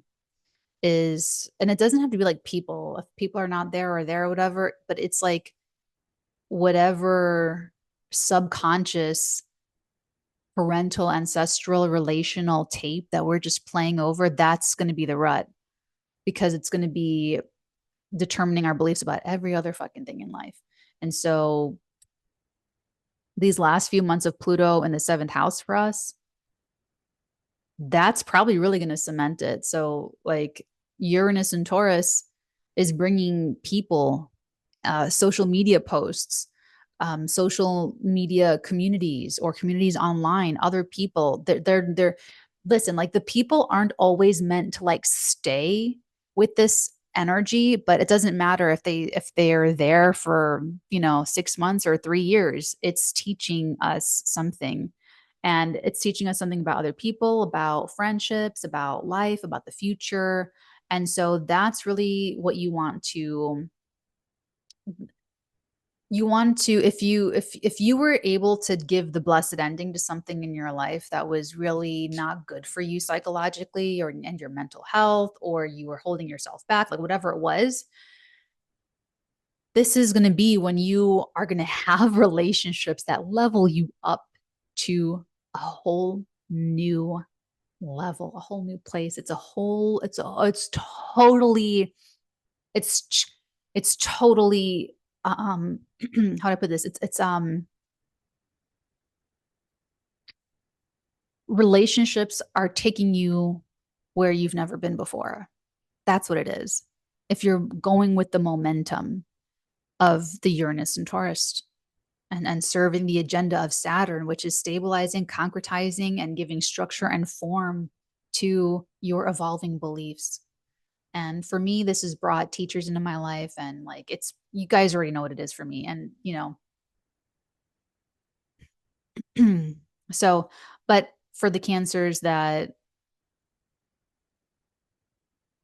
were more like trying to manage crises and like, pulling back and kind of like the house of cards of the mental health, then like I said, this is going to be like you're going to be going through like relationship, like your relationship, you're going to feel like a victim of your relationships. You're going to feel like you can't get over the ex, like you can't get through the grief, like you can't move forward because of this person stopping you, like you can't, like you're just gonna, like those Cancers are just gonna put it all on the other person, and they're not gonna take any responsibility. They're not gonna, their cognitive dissonance is gonna keep them from spiritual growth, and they're going to listen to their human ego, and they're going to say, I'm just going to stay in my little spot and I'm just not going to move because it's not comfortable for me. And honestly, Cancers, like if you're cross watching for a Cancer and they're not like, if they're not really spiritual, they're just like faking spiritual, and they're just cosplaying spiritual, or they're just like posing, they're just like a spiritual poser or a religious poser, a belief poser, a poser of belief. Just let them go. Leave them alone. This is, you know what I'm saying? Just leave them alone. Let them go. Like that's really where they're steering their momentum. And you don't want to be the perpetrator. They're going to make you a perpetrator September to November if you try to help that Cancer, Sun, Moon, Rising. Don't let them make you that person. Don't let them project that onto you. I'm speaking from a Cancer ascendant. Okay. So I'm just giving you like a fucking warning, because the guilt tripping, the crying, oh my God, spare yourself. Okay. Be one of the, if you are a Cancer, Sun, Moon, Rising, then blessed ending August, nice clean slate, seed planting time for your beliefs, for your ideas, and you're firming it up because you're taking it. You're taking the medicine of Saturn. Oh my God. Perfect timing, because guys, I've been doing it too. We're all doing it, and I've been doing it too. I'm a Cancer rising. It's been a lot. It's been a lot, but like I know better to do it. So I know how to just do it. I just know how to do it. So hopefully you guys get that. I can share that kind of with you. Then you've got Mercury trining Chiron from the second house to the 10th house. It's good for money, good for self-esteem, good for body image, good for trusting yourself as a leader. Or it could just, it depends if people are just signing the merry-go-round. So it's the spiritual splitting is just getting so big and so real. And it's a very big deal for you guys, because this is happening literally in your house of beliefs. And it's provoking and forcing you to confront things that you normally don't have access to, that you normally cannot see in your 12th house of secret sorrow, self-undoing. So Cancers are either ready to face it and get rid of things and get rid of their own blockages in August to start the new moon ready to go, or they're not going to do it and they're going to blame other people, the government, whatever. They're just going to blame something else. September to November, they're going to be very unhappy. That's sad. We shouldn't, like if you're cross watching, like just leave. That's what I'm saying. Like just leave them alone. Leave those people alone. Love you guys. Take very good care. Thanks to all of us for taking up the Cancer mantle of consciousness. Hello, my lovely Leos. Welcome to your new moon in Virgo happening September the 2nd. All right, guys, this one's going to be freaky for you guys. So you have a couple more years of this Saturn and Neptune in your eighth house. You really want to structure and stabilize and not lie to yourself and not fool yourself and not try to lie and deceive other people about what you owe them, about what they owe you, and being very equal and being very like honest about the give and the take. You got to be honest with yourself. You've got to be honest with the other person or people or institution. If you're borrowing money, or like loans or whatever like that, you also have to be very self-aware and self-responsible when it comes to sexuality and commitments and bonds and boundaries and basically like changing life and big life changes happening where you don't try to control it, where you have like that attitude of like surrender and trust in the universe without trying to be like pushy or controlling or anything. You have until 2026, because if you fuck this up in 2026, Saturn and Neptune are moving into Aries together into your ninth house of belief systems. So if Leo continues to like tie people to them through manipulation, remember, words that don't align with actions is manipulation.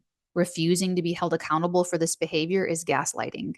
So if you guys have like a way of attaching to someone that is toxic, that is insincere, that is conditional, that is like, sugar baby, sugar daddy, or like anything dishonest, that's going to fuck you up because you guys are going to have Pluto and Aquarius. At this new moon, Pluto's in Capricorn in your sixth house. But I'm looking like a couple years down the road here. When that happens in 2026, your jaw is going to drop to the floor with what the world is showing you. And so at the new moon, it's in your second house. This is a new start, a seed planting time for money, finances, revenue streams, purchasing things that are going to last, purchasing things that are of value to you, purchasing things that are going to work for you and like help to prop up you doing your life, but also a new start with your self-esteem, with your self-image, with your diet, with your eating, drinking, and smoking, and what quantities you're eating, drinking, and smoking. It opposes Saturn and Pisces in your eighth house. So it's almost like you guys in particular might need to have a fresh, clean. You guys in particular might need to have a fresh new start with someone that is like financially austere, or this is like a new budget. You guys are starting a new budget, no spending, no getting coffee out anymore. Like, it could be a little bit like that because of something happening with your partner's finances, or it could just be the better decision for you to make. Hopefully, there was a blessed ending in August when it came to maybe an older sibling, maybe some kind of dream or wish for the future that was not realistic, or it wasn't plausible, or there was something like off about it. And maybe even endings with friends, groups, associations, just any group endeavor, or maybe even like a social media thing, a social media that you may be ending one channel and starting a different channel, or with your online communities. Hopefully there was a blessed ending in August so that it sets you up to possibly even monetize one of these, posting something online or through your participation in an online community to monetize it and make some money and have some kind of like I could see like collaborations happening here, but it's like you're hammering out like the terms and conditions, and like just be very legitimate, Leo, and be very stand up when it comes to what you are promising and what you're delivering, and the expectations. And, Mercury is direct at this point. It's in your sign, trining Chiron in the ninth house. This could be having very tender conversations with foreigners, educators, teachers, litigators, maybe a lawyer's telling you some hard news, and being very, but this is like a new start to feeling good about yourself from a more hygienic way. So feeling good about yourself, not for criticizing other people, but for helping them be better. You know what I'm saying? Something like that.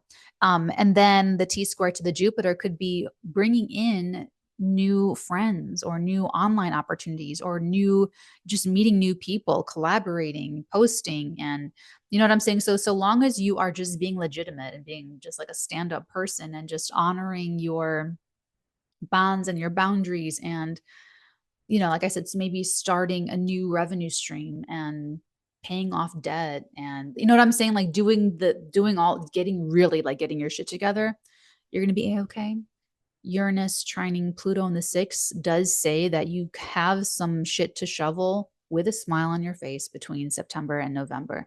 And with Pluto going through the sixth house, this is like the last part of it where you've got to learn how to treat your staff, how to treat your employees. This is where you've got to learn how to manage yourself, take care of your mental health, your physical health, how you've got to learn to make the right sacrifices and do the right things and not take any shortcuts. This is where you could even have like the last health issues, like just like so finishing up this freaking tour since 2008 in that sixth house. So you're basically going to be done with this.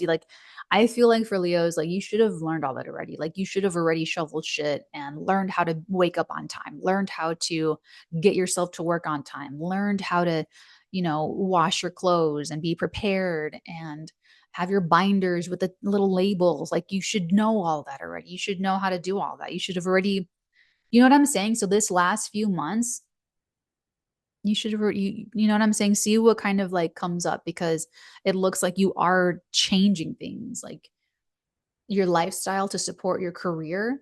If you guys want to use the momentum of change when it comes to your career. So Leos are either, maybe your parents are just like throwing you for a loop and you're like very independent and individuated. Maybe it's bosses that are unreliable, authority figures that are in and out of your life. You've got to take that momentum and individuate and establish yourself in a new way. Continue going with these changes. They're not completely over yet. But this is from September to November. It's helping you get there. It can help you with the momentum to make these changes, but it's going to be through overhauling your daily existence that's going to help you get there. And is there anything else? You want to be careful at the new moon because Mars in your friendship house is squaring Neptune in that eighth house. So that friends and money do not mix. And this could be a fallout moment for you guys where you are, not paying someone back and a friend is really angry about it, or a friend comes asking for it back and you're like, I don't have it. And it's an issue. Someone could be deceiving you. You could be deceiving somebody else. There's honestly like, doesn't look happy. Like hopefully there was like what was going on in August? Was there like a blessed ending with a friend where you part ways, or was there like a crisis that you were managing? If Leos are really resisting this and really resisting the momentum of change, then it's messy. It's really messy financially. What you share with other people, Leos are going to be real messy with their sexual relationships, with their financial relationships. Any kind of messy connecting with other people is the red flag that you got to get out of it. So this is like, I don't care where you are. I don't care if you're at rock bottom or if you're at the very top. You can start over on a new moon, okay? In your second house, I don't care if you've lived a life of crime, okay? I don't care if you lived a life of being a user or a poser, or I don't fucking care. You can start over and just be a whole new person the moment you decide. So if you want to do that and clean up your act, I'm not saying that you're any of these terrible things. I'm just saying, like, don't ever feel like it's never too late to do the right thing, okay? So this could be like a very hygienic, fresh start no matter what's going on, because it does look like there's going to be some drama with like friends and groups and associations and like does look dramatic, but you can just choose to stay in integrity. And that is going to really help you until 2026, because this might even be like in 2026 where whatever is like whatever the weirdness is, like these last couple years of the Saturn and Pisces finishing up with Neptune and Pisces, like whatever, like you're creating new karma when Saturn's direct. So you created let me put it this, you created a bunch of new karma from October 2023 until June, I think it was June 2024. Then Saturn went retrograde. Let me get the exact date.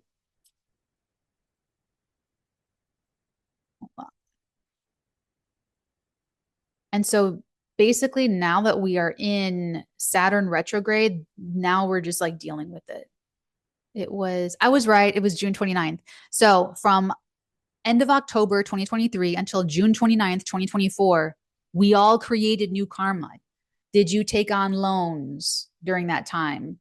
Did you deceive people? Did you know what I'm saying? So now that Saturn's retrograde, you've been challenged to stay legitimate, stay on the up and up. This is a new moon happening in opposition to a Saturn retrograde. If you like rack up a lot of debt and or deceive your friends into giving you money, or like I don't know, anything like crazy like that in 2026, this could be so litigious for you and you might just get locked up in litigation for the rest of your life. I'm kidding, it's not for the rest of your life, but I'm just saying like that's just one of the, I'm just trying to scare you just a little bit enough to be a good person. Like I'm just saying, like I'm just having fun. Let's move on. All right. I think I said everything. You're going to do great. I'm sure you did the blessed ending, got rid of a toxic friend in August. And so that now at this new moon, you're going to be welcoming friends and collaborators that are helping you monetize a creative passion project or helping you live good boundaries and good bonds with other people, and that everyone lives happily ever after. Love you guys. Thank you so much for taking up the Leo mantle of consciousness. Hello, my lovely Virgo, sun, moon, and risings. Welcome, welcome to your very special new moon. It's happening on September the 2nd. I'm recording this 20th of August. So right now, but for you guys, it'll be in your past. There should have been some kind of blessed ending when it came to something in the career space in the month of August. So Gemini, top of your chart, Jupiter there, giving you lots of options, lots of people there, but should have been some kind of, like I said, a blessed ending. Maybe you were managing a crisis, maybe you were answering opportunities. In any case, as you roll into September, you have this wonderful, beautiful, brand spanking new moon in your sign. So you get to decide how you want to use it. You get to decide any area of your life that you want to clean up because it's going to make you feel so much better. Like, I need to get this in order. You know, when you get that itch where you just need to like clean out your purse or clean out the drawers of something, of a curio, or like, I don't know, maybe get like an itch, like what was it? I think it was like Mozart or Beethoven that his mom would play like the piano scale in the morning and then they would leave out like the very last note and it would just bother him and he'd just like run down the stairs to like ding, hit that last key. It's like you probably feel some kind of itch, like I need to, finish that writing project. I need to clean out the garage. I need to clean out my kid's bedroom. I need to, you probably feel that already. And then this is just a new moon where you're doing it. And the opposition to Saturn in your seventh house says that you're doing this with another person or you're considering that other person. It's either a person like a spouse, a best friend, a collaborator, a business partner, a business professional, someone you've hired to give you feedback on something. It could also be your clients or the public if you have a client-based business or if you work with the public in any way, shape, or form. So you're going to have to care and take them more seriously. And they will both, the sun and the moon opposing Saturn, together they are T-squaring Jupiter at the very top of your chart. So if you had like the blessed ending dealio in August, this is a really blessed and protected new beginning. For you guys, the bigger spiritual split is literally in the house of relationships. So Neptune could be giving you rose-colored glasses in some cases, and easily like deceived on the other hand. And it's with Neptune here, I know I've said this so many times before, but your partners, the other people, they could be mentally ill. They could be addicted to drugs and alcohol. They could be a victim. They could have a victim mentality. They could be emotionally unstable. They could be inconsistent, like hot and cold. They could be very creative. They could be very spiritual. They could be, you know what I'm saying? So you really, with Saturn here, it's the most important for Virgos to take care of their relationships and to like be like, you have to have a mature approach to relationships, and you have to just pick the best people for yourself. So you want to look for people that are mature, spiritual, creative, consistent. I know people don't think Pisces can be consistent, but you can be a consistently good person. You know what I'm saying? Like, you can be consistently, this is like, you can have a friend that maybe they cannot hold down a job. That's where they're inconsistent, but they're always a good friend to you, and they always listen to you, or they always have a nice thing to say, or they're consistently only talking good things, and they're only consistently positive. But maybe they have like home insecurity or food insecurity, and they are living out of a VW van or something. You know what I'm saying? So it's like, there's still like the thread of integrity that I want you to expect from your partners and from people. Okay.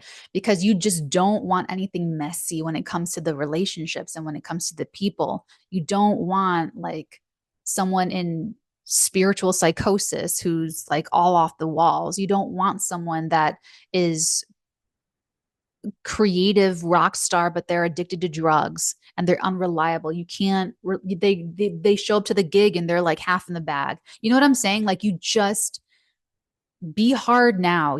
I'm begging you, be hard on people now, and let Saturn be hard on your relationships, and like the relationship being tested, it's testing like the metal, because in 2026, when Saturn and Neptune go into your eighth house, a psychic house of Aries, that's going to be really, really, really real for you. Like, that's going to feel very, very like you're either going to be taking care of like an invalid the rest of your life, or you're protecting yourself from, you know what I'm saying? I'm recording this on Mercury retrograde. So I don't know if I'm making any sense, but okay. So for you, the spiritual split is happening in your relationship. So what do you believe about people? Because if you don't believe that people can be good or consistently good, or like, if you don't believe in the goodness of people, then you're going to miss the good people because you don't believe in them. So they're going to walk right by you, or they're going to just disappear. They're going to fall off, or you're going to choose the wrong people. But it's going to come down to like how far you can believe in either the goodness of people or the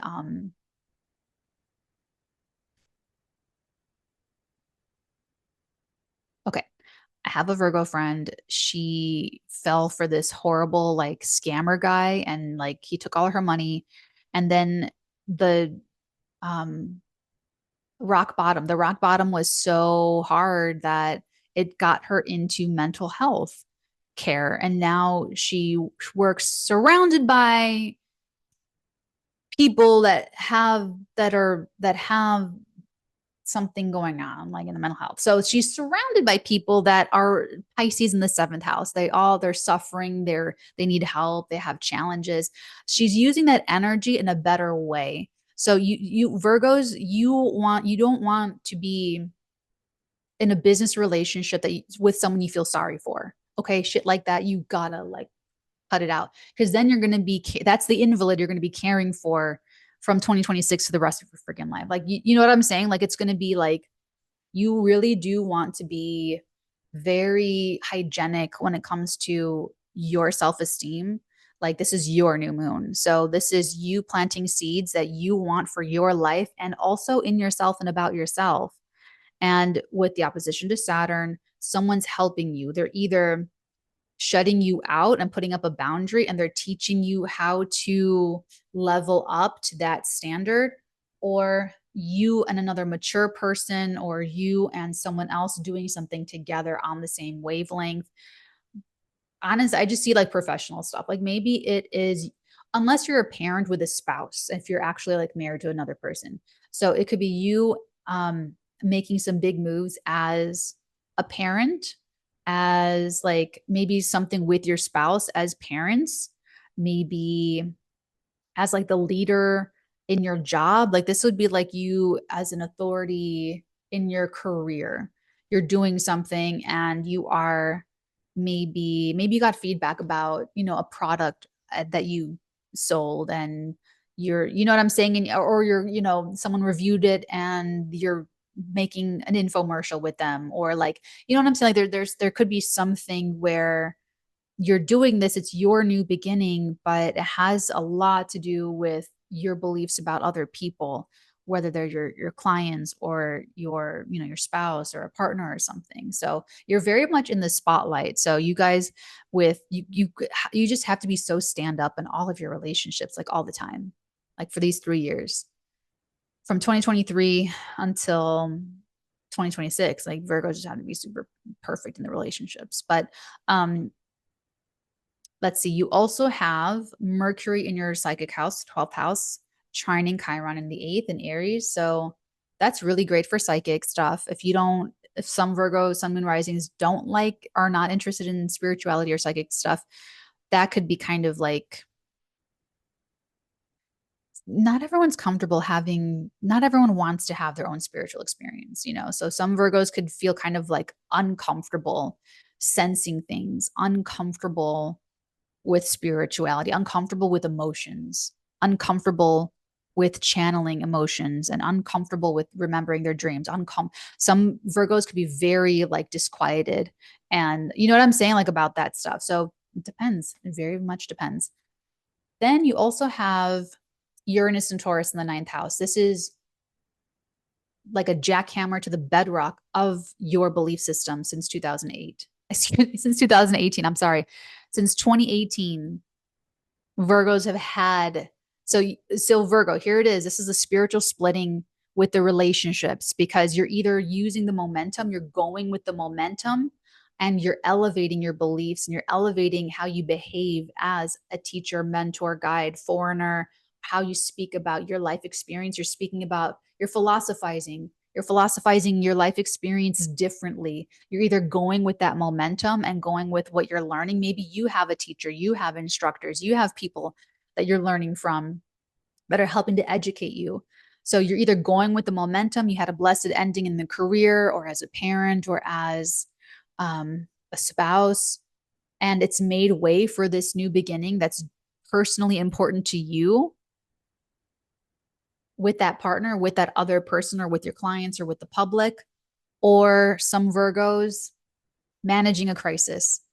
So something got fucked up. They're trying to manage a Virgo's trying to manage a crisis in August, trying to save something, trying to do something, and that may roll into a new moon that you may feel partners or other people are all cold, or, ignoring you, or harsh or mean. Everyone always says Saturn's mean. I know. We have, the standards, the freaking standard of integrity is so mean. So those Virgos might feel like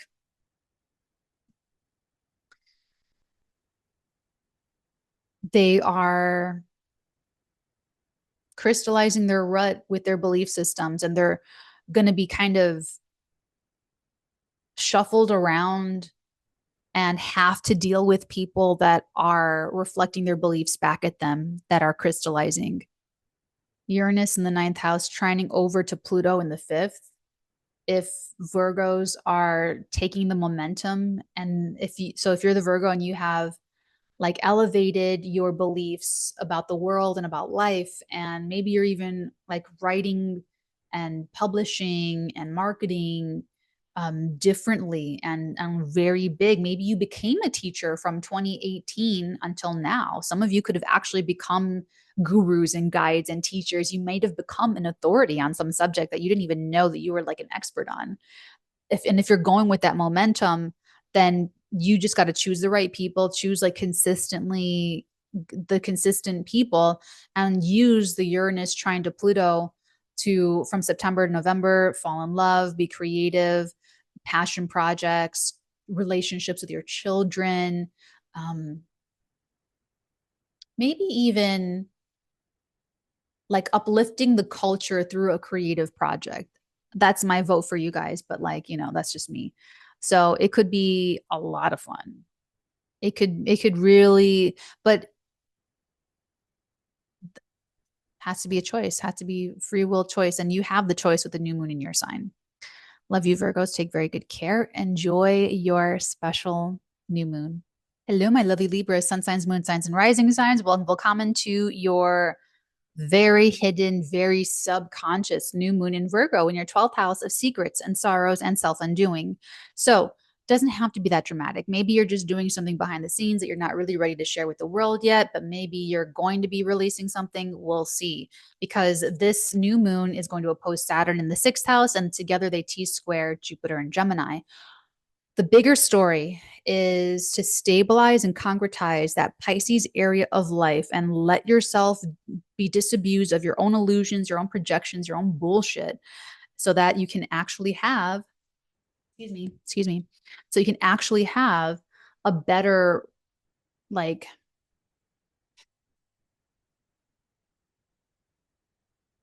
it's more than just how you show up to life. It's more than just how you show up to your work. Um, it's more than the sacrifice. It's more than shoveling shit and taking care of it. You do have to do that. You do have to work really, really, really hard. And if there was there should have been a blessed ending in August. There should have been a blessed ending in August when it came to a belief system that you have, or a way of looking at the world, a way of philosophizing about the world. The world's showing you shit, a lot of information overload. And you might have just been, it might have been overload. You might have just been like, holy like too much coming in for you to kind of like figure it all out and process it through your Libra brain. So there should have been hopefully a blessed ending to a belief system in August. And if that's the case, if you let it happen, then this is a really healing new moon for you. And it's going to be kind of like you're building an asset behind the scenes. And it's your mental health, mental strength. So for some Libra risings, it's going to be mental health. If you guys were managing too much crises and too much conflict in August, and it's going to lean more on the side of mental strength.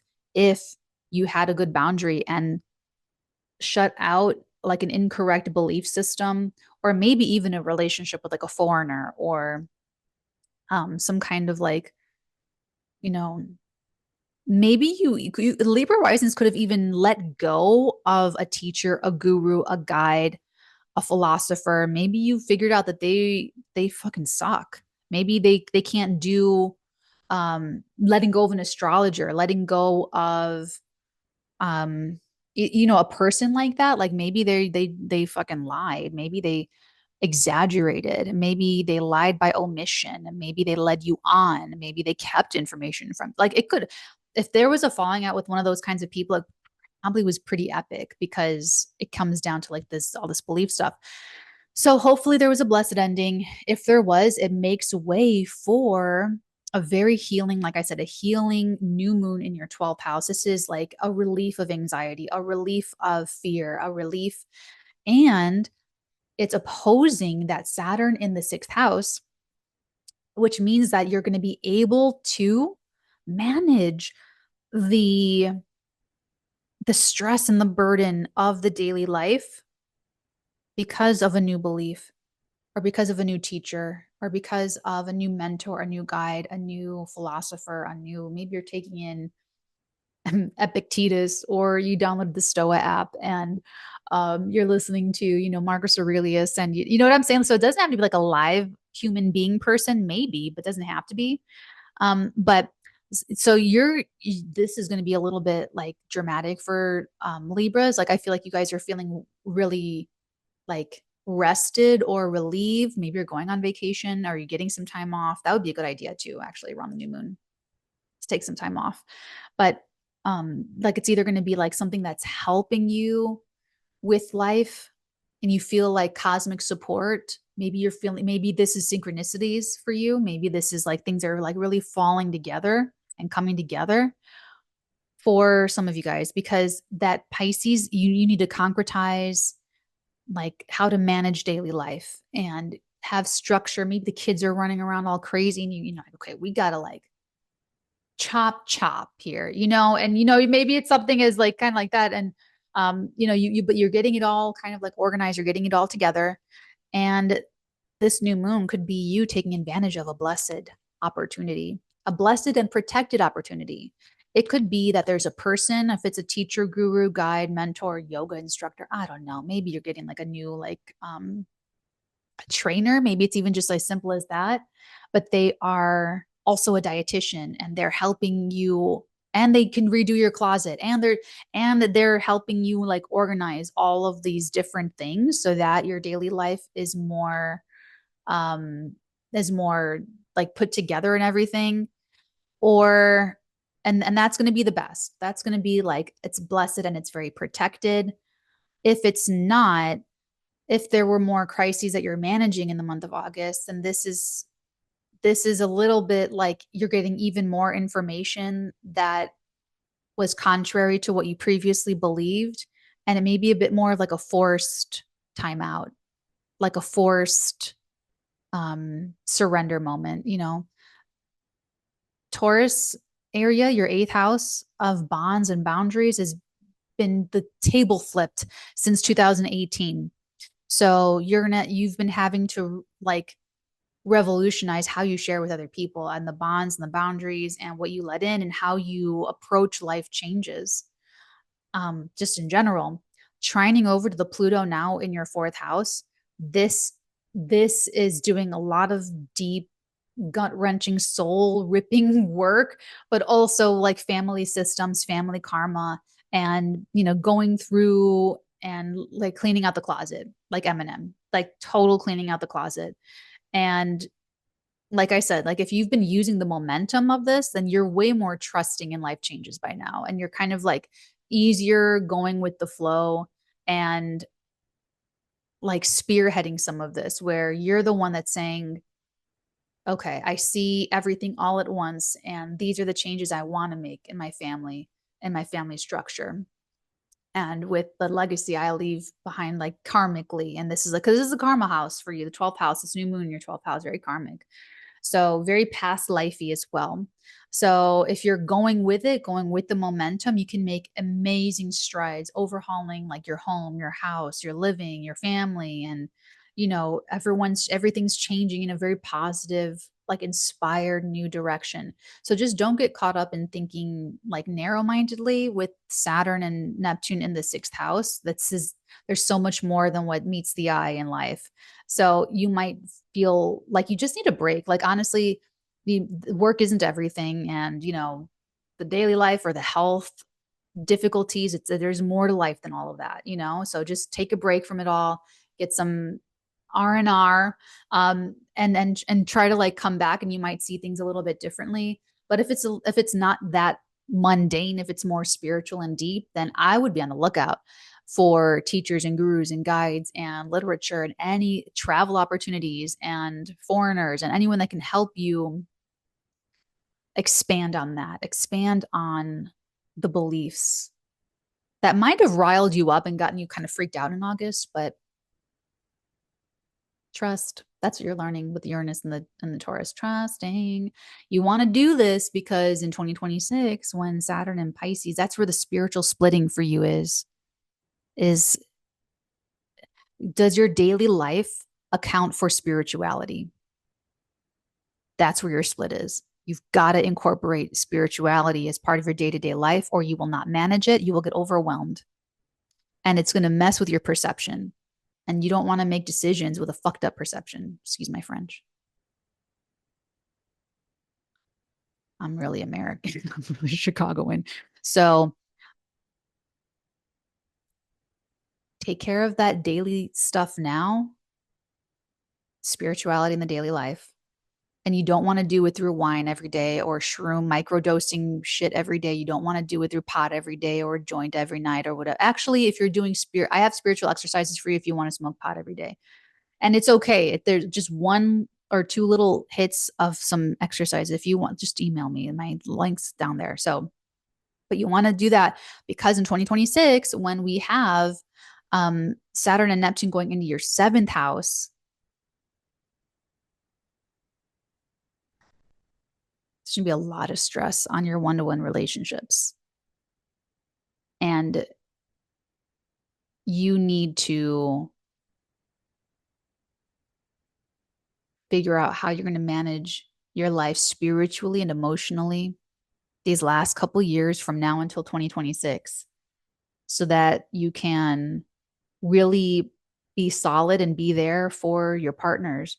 And this could even be like your spouse, your business partner, your kids are becoming adults, like it could be like very, very, you're going to care.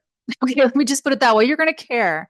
So that's what the bigger thing is now. So you don't have to worry about a fucking thing, Libra, to be honest, from September to November, except getting like your mental health and incorporating spirituality, something nourishing, something emotionally supportive in your daily life. And that's going to help you like the very best. It'll help you cope with everything else. It'll help you shovel that shit with a smile.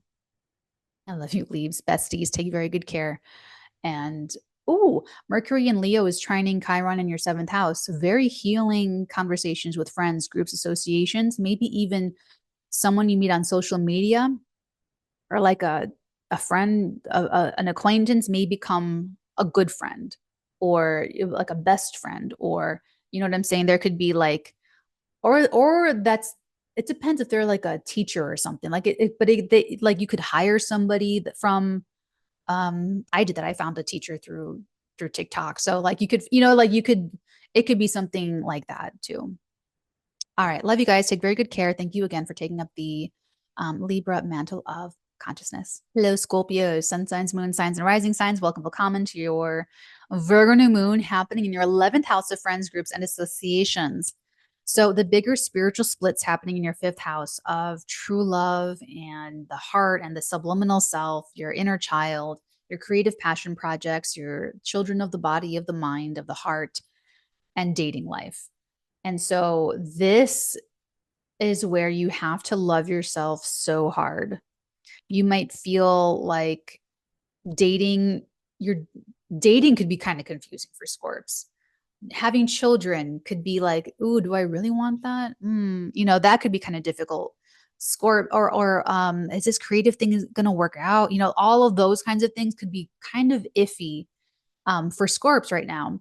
And you got to double down on your self-love and your inner child, your self-belief in your creativity, and in having high standards for people that you're dating and your lovers.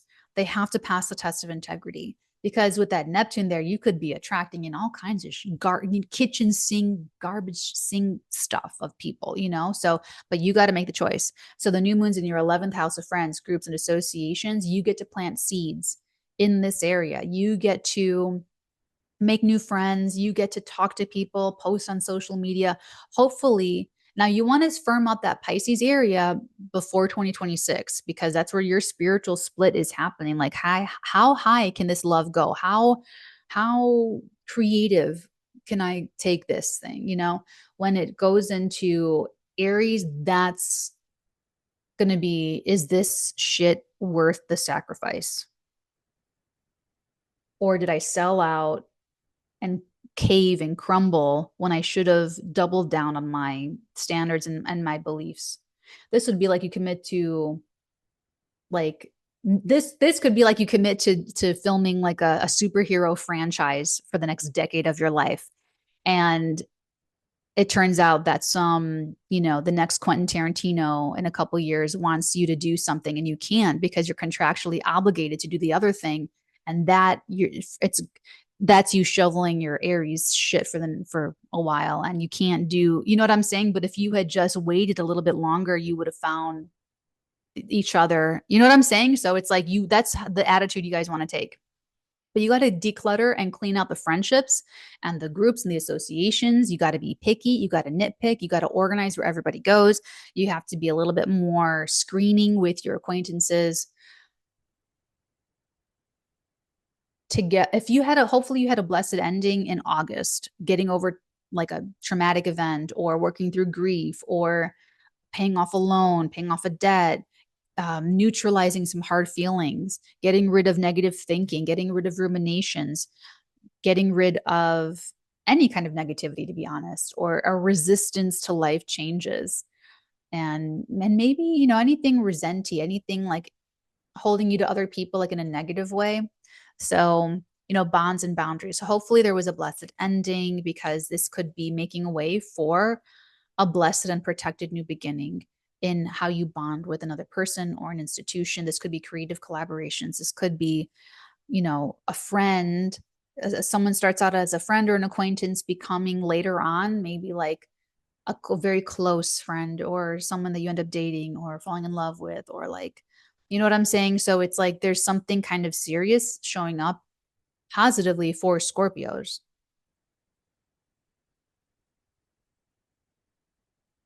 So you just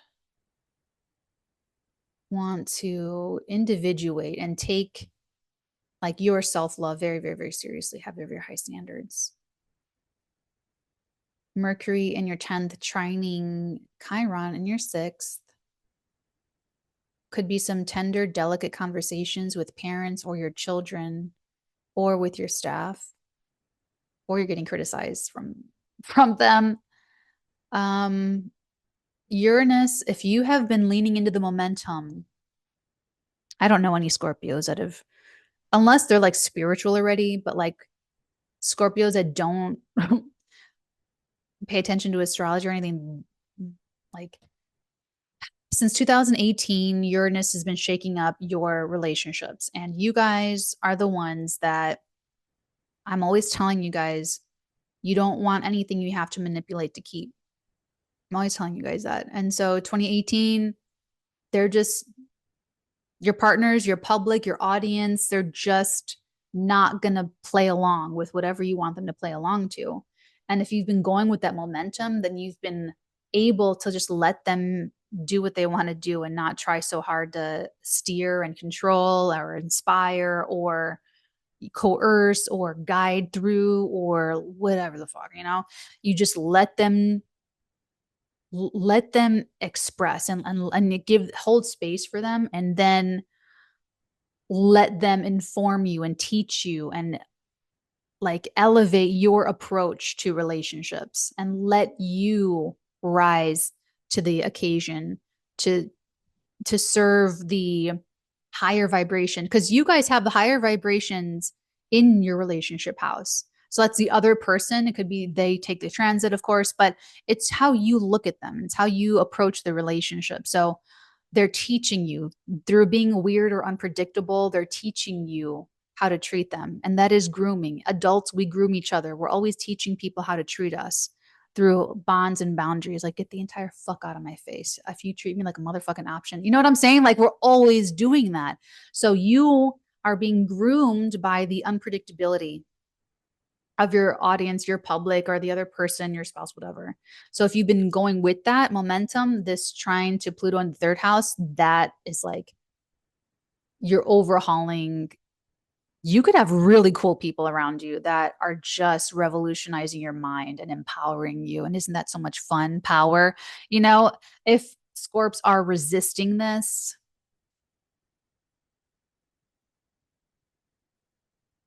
then you could feel like kind of shut out.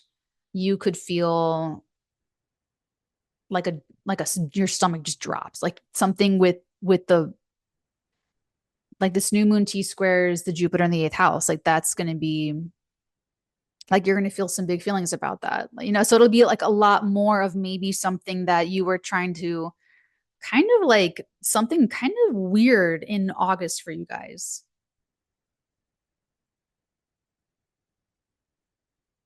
Yeah. Kind of weird in August because you guys had like a really big shakeup.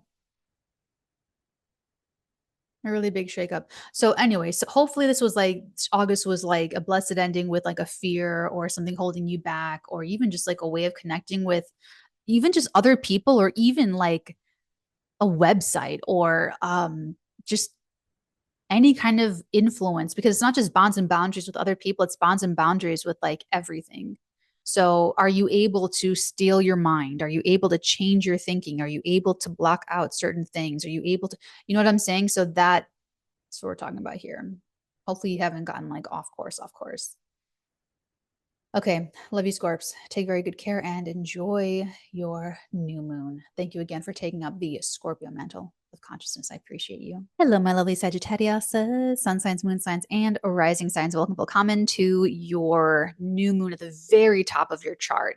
This is where you guys are gotta get organized as a parent, as a spouse, as a professional, as a leader, or it's your boss. It could be that your parent takes the transit, your boss takes the transit, your spouse takes the transit.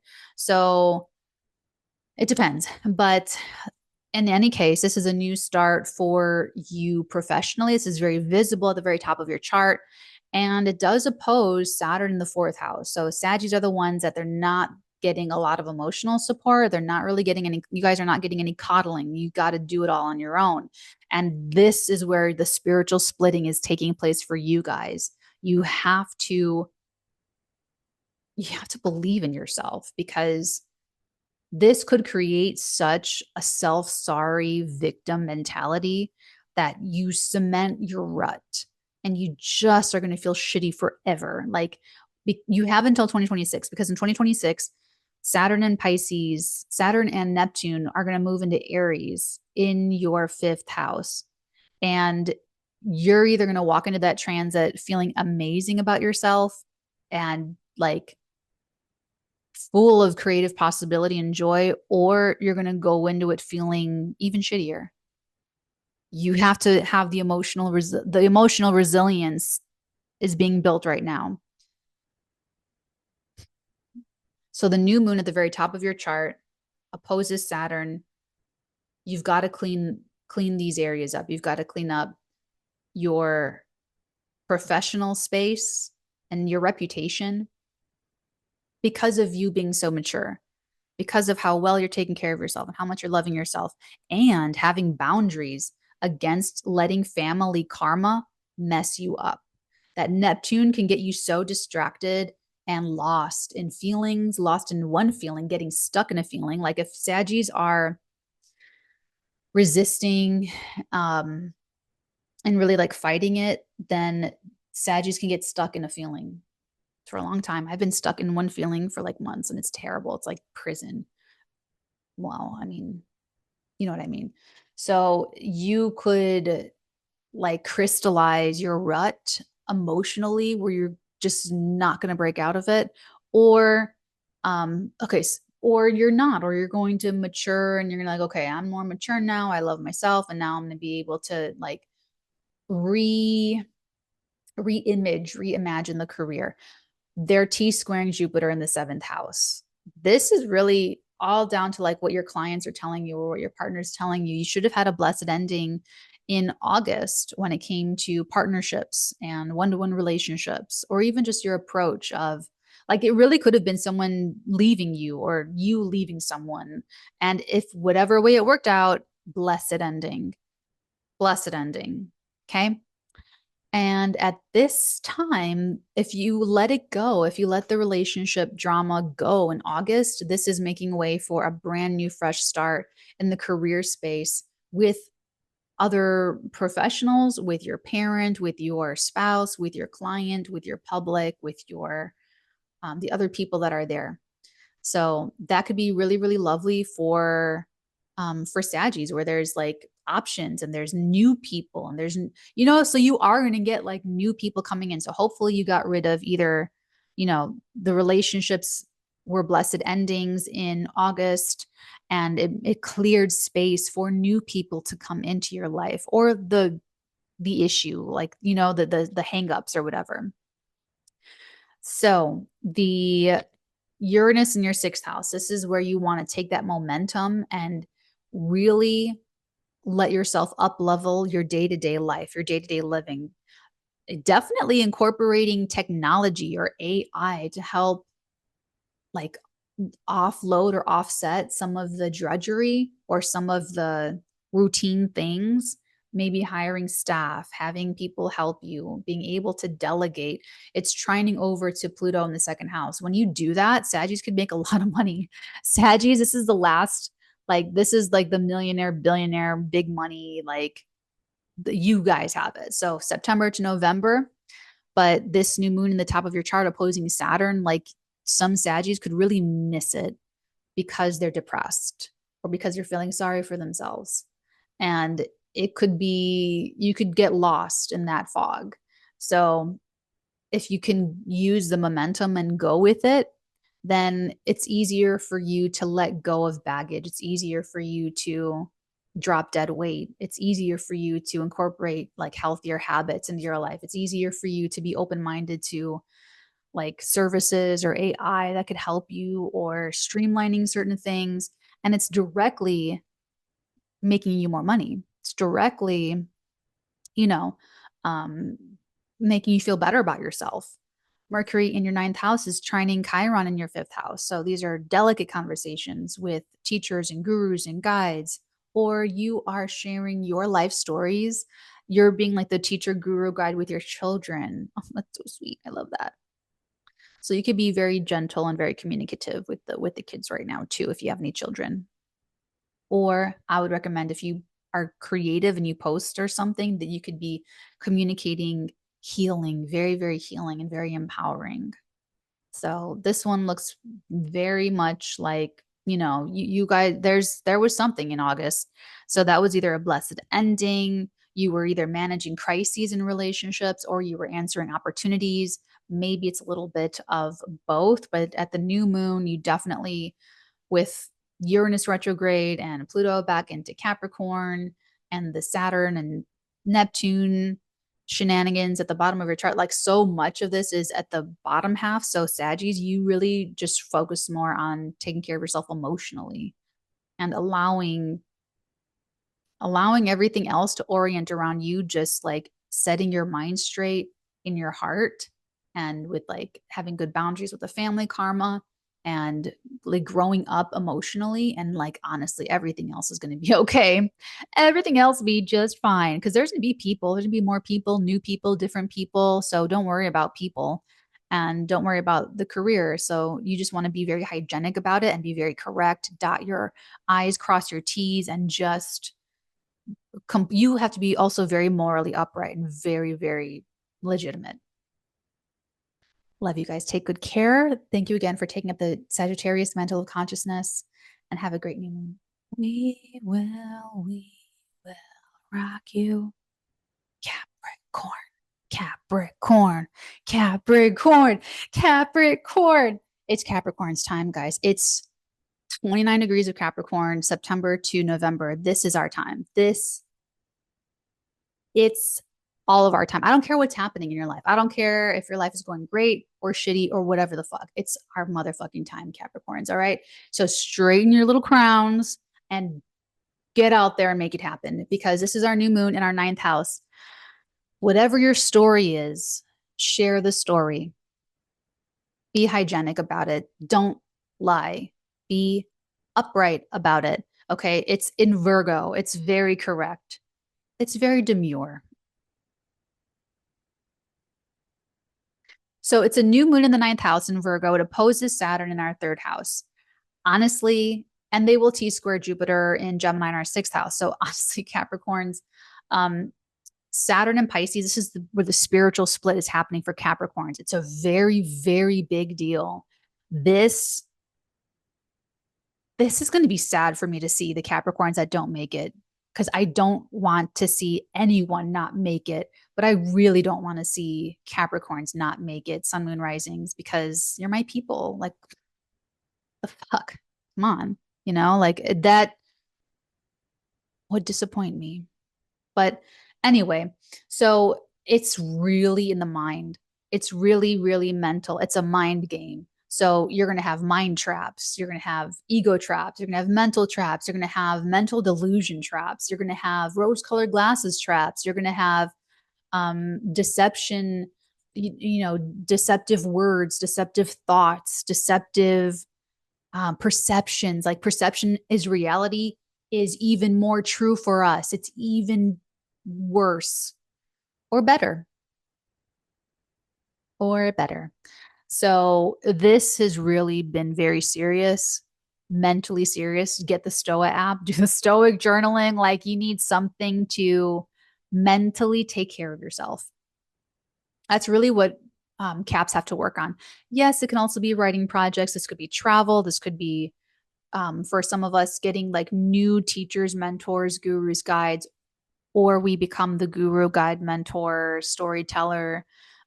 Speaking, you could be invited to speak at some podium or something like that. This could be also a new beginning when it comes to a relationship with any coworkers, managers, immediate supervisors, people that work for you, mentors, gurus, guides, foreigners, through these places, through the office. Maybe someone's like a manager or an agent. Maybe there's publishing or marketing involved. Maybe there's writing involved. All of these things. But there had to have been a blessed ending in August for us caps. So that Jupiter, Mars in the sixth house, honestly, that could have been like bringing a lot of people like in the workspace. That could have brought opportunities for management, agents, lawnmowers. It could have brought lots of changes in the daily structure of life. Like it could have brought lots of just, for me, it was just one thing after another. It was a lot of health stuff. It was a lot of migraines. I had headaches. Like it was, I switched my menstrual cycle to like the white moon. It was a whole fucking thing. Like it was just a lot of whatever in August. But anyway, health, physical health, mental health, um, relationships with those kinds of people. There should have been blessed ending. So I was able to get rid of, habits and just different things and get my health, and for me it was a little bit more boring, but blessed endings, letting go of shoveling shit, letting go of carrying some burden, letting go of some kind of, mentality that was weighing on us, letting go of thinking a certain way or talking a certain way or whatever. Managing crises for some Capricorns in that area of life, answering opportunities. And so if you've made space, if you took care of your mental health, if you took care of your physical health, if you took care of your daily duties, if you got your daily life together, I have a whole thing. I've talked about that before, but like I have a whole daily thing that I reworked a lot in August. Then it makes way for a blessed new beginning, a blessed protected new beginning here in these areas of life. So this could be for Capricorns that have been going with the momentum of Uranus and Taurus in our fifth house. This is doing your creativity differently. Look at my channel. Like I go to TheFirstArteagan.com. I put like videos from all of these different years that I've been on the internet doing this stuff. And it's been so different. Like I've definitely since 2018. In 2018, I quit acting. I retired from acting. I left my agent. I left like living in Chicago consistently. I walked away. I did all these, got into this crazy, terrible relationship with a stuntman. Then 2019, I started uploading tarot videos. I didn't even show my face on YouTube. And then I got like a bunch of followers, and I at 10,000 followers in like 2 months, I like stopped the growth because I was like not comfortable being outed as like a psychic or a channeler or a remote viewer, anything. So it was like when I continued to do videos, that was me putting the actress identity to bed, the film TV actor identity to bed. Cause I was like, there's no way anyone's gonna hire me. There's no one like what, like there's like actors and performers are already like low on the totem pole, like of life. Psychics and spiritualists are like the underneath that. They're even lower than like a performer. And so I was like, okay, well, there's that bye acting career, so I fully like walked into my identity as, psychic and tarot reader.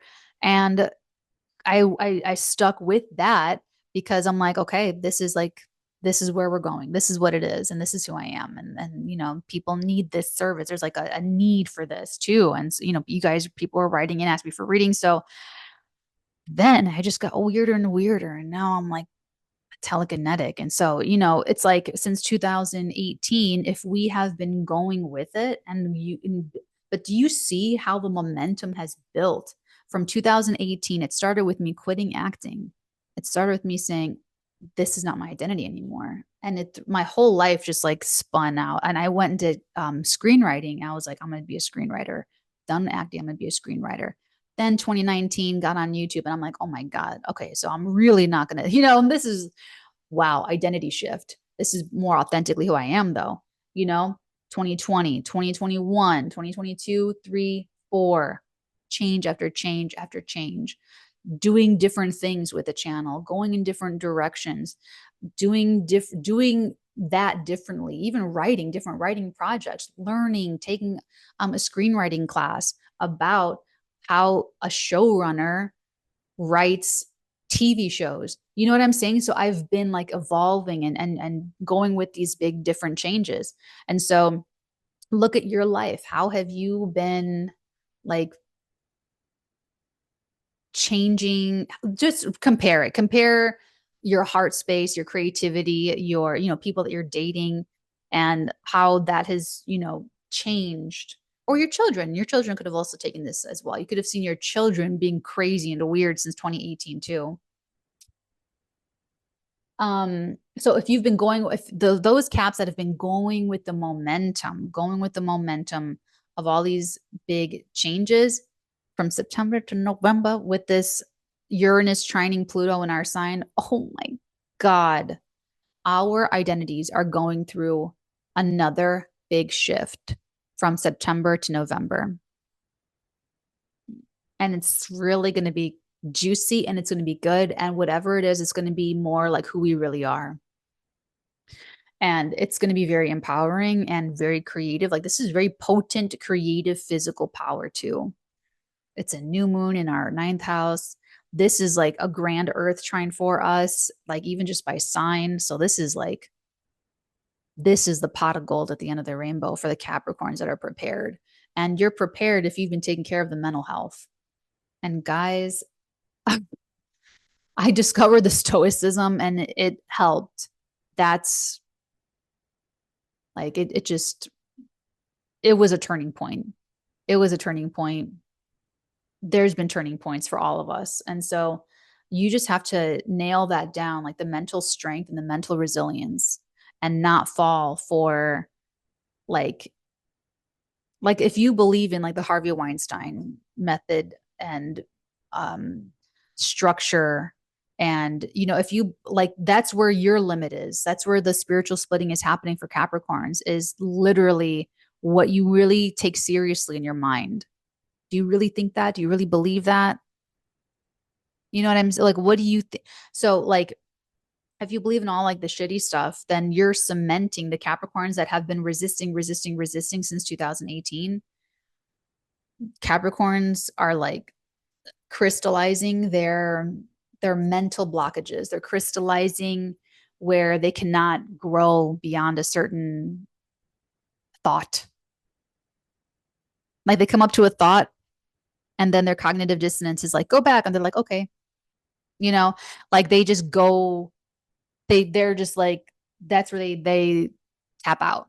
That's where Capricorn will tap out, because they didn't take care of they're not mentally strong to hold up to integrity.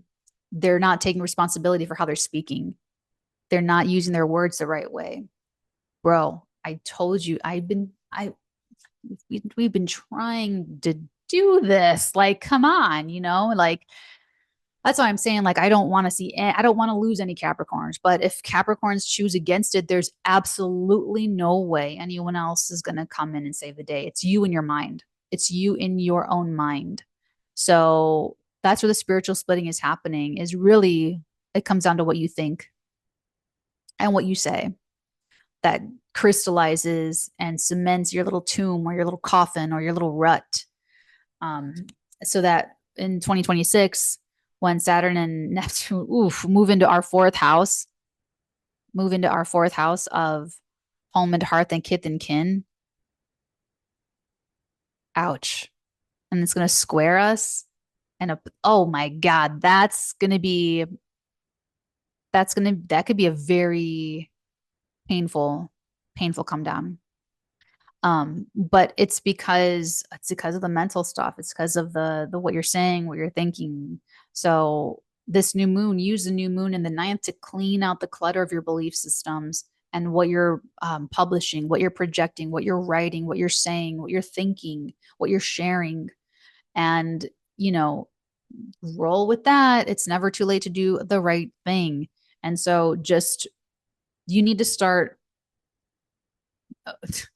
All Capricorns are like born with like shitty karma, I feel like. So we always just have to pay on it. So if you need to accrue more good karma, just be positive, do more positive things. And like, you know what I'm saying? Like, and just, but speaking and thinking and being really responsible. So Mercury in the eighth is trining Chiron in the fourth. These are psychic houses. Love that. But this is going to enhance the communication and the sharing and the insights, the psychic insights and the emotional insights, and maybe even delicate conversations with family members or about family or about what you're, or just like sharing feelings, like sharing and bonding with like other people or somebody else or something like that. And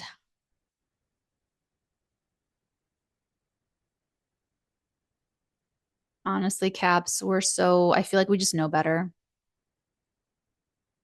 I feel like we just know better. So it's like there's no getting there's no no there's no shortcuts. Like there's never any shortcuts. You should know that by now. So yeah, this new moon, hopefully, like I said, there were blessed endings in August to make way for a new daily life for us. And whatever it is, it's going to be an education though. So we're going to have a new daily reality that we're very like happy with because we made space for it and we've allowed some new options to come onto the plate, and we have more to like think about and chew on and like work with, and we're doing this and we're all like happy playing with our new little stuff. Or if Caps are crystallizing their ruts, then this is going to be probably really overwhelming. Like there's probably going to be a lot of shit about your schedule and your daily life that's still going to be wild or disorganized or just too much, and you don't know what to keep and what to toss, and this is falling apart and that person quits and you got to hire a new staff and you got to do that. Like then I would expect, or the health or injuries working out, like that kind of stuff, or and it's all going to rattle you mentally, and that's the whole point, is that you need to be mentally very very very strong. Okay, I'm telling you that I'm seeing the spiritual split now that finally have the words for it. I can talk about it more and help pulse it for you guys so that you guys can like do what you got to do. Love you, Caps. Power to us all. Thank us for, be grateful to yourself for taking up the Capricorn mantle of consciousness, and have an amazing, excellent new moon. Hey, Aquas, Sun, Moon, Risings. Welcome, full comment to your new moon in Virgo in the eighth house. This one is where we have got my Aquarius moon, as you guys know. This is where we've got to clean out the closet super duperly. And this could be kind of interesting. Like you really do want to have a very mental approach to this. This could be also a new, fresh, clean slate when it comes to sharing and bonding and sexual relationships with people that you are like in love with. This is like true love, because yes, it opposes Saturn in the second house, but it'll T-square Jupiter in your fifth house. So it's a new start when it comes to bonding with another person or with an institution or a creative collaborator. The opposition to Saturn in the second says that you've got to stick to your guns of integrity. Like this is so important. Aquas really need to start, not start, but like for Aquas, a spiritual split is happening in the second house. So you have to make money the right way. It has to be, your life has to be financed from pure beliefs about making money. It can't be sugar baby, sugar daddy. It can't be deceitful. It can't be materialistic. It can't be like, you know what I'm saying? Like you've got to earn money the right way. You've got to spend money the right way, save and invest it the right way. And it has to reflect good values. So that Neptune could be throwing you off course, but Saturn's trying to help you stabilize your finances, stabilize your self-esteem, stabilize eating, drinking, and smoking, and in what quantities you're eating, drinking, and smoking stuff. And so no wine, no daily micro dosing, like for the, you know what I'm saying? Like you've got to really like have a better self-respect, because that's what it comes down to, is that you need to have really strong self-respect, strong monetization of your, like that's going to reflect it, the finances and the way the money's going. So hopefully there was a blessed ending in the month of August when it came to a creative um option. So this could be that you're not dating someone anymore. It could be that you are putting this script down and you're going to work on that script. It could be that you are, you know, that could be your child also. That if you have children, they're going through a really huge, big moment in their life, and they're testing your financial position, and they're challenging your integrity, and they're challenge, you know, you, so there may be stuff coming up with your children that they're testing these parts of you, these parts of your life. They're testing the strength of them. So it's a brand new clean slate. You know, hopefully there was a blessed ending, took something out of the equation so that in this month of September, that because you're gonna have options like for dating people or for creativity or for like whatever, like there's gonna be, you have options. So but you just have to pick the right ones. You just have to pick the ones that that reflect the healthiest self-respect, that pay what you're worth, that are aligned with your integrity, all of those things. So it's a new beginning of sharing based on like the heart space or the creative space. So I like it. This could be really, really like lucrative, monetizing. You get, and it's the eighth house. So the money you're getting is like, you're getting like points on the back end. You're getting perks. You're getting you know, and you're also able to like bond and share yourself and really connect on like a very, very deep, honest, and authentic level. So if you're using the momentum of Uranus and Taurus at the bottom of your chart in your fourth house of home and hearth and kith and kin, since 2018, maybe you've been moving a lot like me, or you've had like home switching and lots of upsets in the family and lots of roiling stuff happening ancestrally and karmically. But if you've been going with the flow, then you're really open to like moving, you're open to relocating, you're open to working from home, you're open to adapting, and you're emotionally flexible, and you're not letting things rattle you emotionally. You're going with the momentum, you're going with the flow. And if you are, this Uranus Pluto trine to the 12th house, these are psychic houses, you could be working you could be doing things behind the scenes. Like if we're working from home, oh my god, I'm so excited for this because it's gonna be screenwriting. A screenwriting for me, it's gonna be psychic stuff for me. That I know for sure. Always, I know those two things for sure. But this is like you could be working through family karma, you could be making great headway on things behind the scenes, you could be like alchemizing karma and like, you know, just like doing it and feeling so much better and cleaner and healthier for it. If aquas are resisting this energy, they were probably managing crises in August and, you know, being super jealous or trying to control your children or trying to like um really, I would say, or like you're worried about something. You could have been really worried about a creative project, worried about one of your children, or you know, or worried about someone you're dating, or like, you know, it could have been like managing crises of those things. But hopefully, like I said, if you were managing the crises, if you were like resisting like the changes, if you've been resisting family changes and emotional changes since 2018, then this is going to give you so much more of whatever freaked you out in August. And it's going to be like a life transition that you kind of resent, a life change that you don't want. You don't want to bond with someone, and your child is dating someone you hate. They bring someone in and you don't want to make them part of the family, or like you're not feeling loved, you're not feeling beautiful, you're not feeling appreciated. And if you've been resisting all of this and you're trying to feel good for the wrong reasons, you're trying to make money the wrong way, you're trying, you know what I'm saying? You're trying to steer things the wrong, it's going about it like all wrong. So for the aquas that have been like resisting all this stuff, the kids could be an issue. Like your kids could be like overwhelming you, way overwhelming you. It could be that there are financial, ooh, this could be, if aquas have been resisting this could be that your partner, someone you're dating, does not support you anymore financially, sexually. They're saying no. This could be a child saying no to you.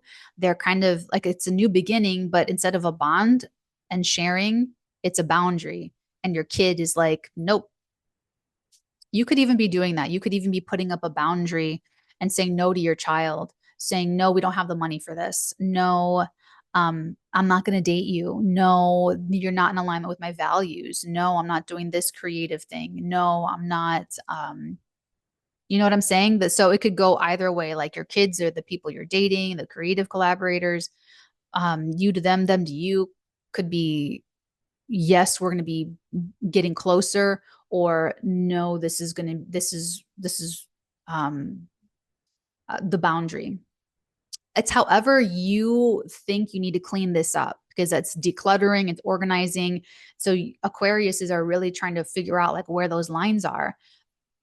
Do it because of the Saturn in your second house of integrity and values.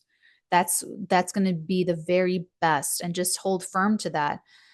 So if the aquas are resisting it, that Pluto Uranus is going to be like really, there's going to be no relief to how uncomfortable you feel emotionally and psychologically. It's going to like you think you're going to pull a power move with someone you're dating, or your child that is living, maybe they're gay and you don't like it, maybe they're just dating someone you don't like, whatever, or they're individuating and you really resent it, or whatever it is. You think you're going to cut them out and they're just going to go be happy and let you stew and be angry. It's like that. So you just don't want to be like that. Pluto in your 12th house, this is either going to like liberate you. Like I said, you're going to be very empowered emotionally, very empowered spiritually, like your values. And, it's like it's really rocking and rolling, or it's really kicking and screaming, really, really painful. But like if aquas are in pain from September to November, you totally, we did it to ourselves. Okay. So it's just solidifying the money, the finances, the self-esteem, the diet, the eating, the self-respect. Mercury in the 7th, the trines, Chiron in the 3rd, very healing, delicate, maybe gentle conversations with other people. And that's on the bright side. On the lower side, it could just be like you're just taking whatever they're telling you as like pain. It's like, they could just be hurting your feelings and they're just speaking their truth, and you're like taking it very offensively. Okay. I'm telling you, this split, it's like splitting. And so for you, you just have to have strong values, strong integrity, and vote with your dollar, and be very, very mindful financially and sexually and emotionally, because these are your values. This affects every other area of life, and it affects how you spend and the money you make, what you monetize, and how you invest some money you have on you. Okay. So for you, like your currency is your integrity. Keep that in mind. Love you, Aquas. Have a great new moon. And I'll see you guys in the next one. Now for the grand finale for my Pisces, sun signs, moon signs, and rising signs. Welcome, willkommen. Okay, it's a big deal for you guys. You have the new moon in the 7th house of relationships, all one-to-one relationships and partnerships, clients, the public, your enemies, your best friends, your spouses, committed, contractual partnerships, business partnerships, marital, spousal partnerships, audiences. So you guys there's a new moon either for that person or how you approach relationships, like in general. It's opposing Saturn in your sign. All you guys have to do is be as mature as possible. Don't lie to yourself, because for you guys, the spiritual split is all in you. It's all of everything that you came here to experience. And you're experiencing it very vividly, very powerfully. So it's your entire life that is up for review. Your entire life in every way, shape, and form is being tested, stress tested by Saturn. Is this integrity? Your spiritual split is the limits of your beliefs about yourself and your life. And you're projecting that out everywhere else. So when you believe in the goodness of your soul and your heart, and you have healthy self-esteem, and you love yourself, and you're spiritualized and you're balanced, you're going to have a wonderful life experience for everybody else. And you're going to make some amazing money in 2026. And it could be really, really, really good for Pisces. Okay. But if you've been that's if you've been using the momentum of Uranus and Taurus in the 3rd house, breaking up your thought processes and the thought structures and how you communicate and how you think since 2018. If you've been able to incorporate new ideas and learn new things and let yourself grow mentally, if you've been able to do that, this is a lot easier for you. But for Pisces that have been turning against it and rejecting new ideas and rejecting, thinking differently since 2018, this is going to be harder for you, because you're just going to see limits. You're going to see what you can't do, what you're not allowed to do. If you believe in like old world Harvey Weinstein type power structures, that's going to bite you in the ass. So this new moon in the 7th, there's something the other person's doing. Now, it could be very much out of your control. Hopefully there was a blessed ending in August with the Gemini stuff. So you got a roommate left, or you kicked somebody out of the house, or a family shakeup happened, or you changed your living situation, or you went from working from home back in the office, going from the office to working from home. Something there.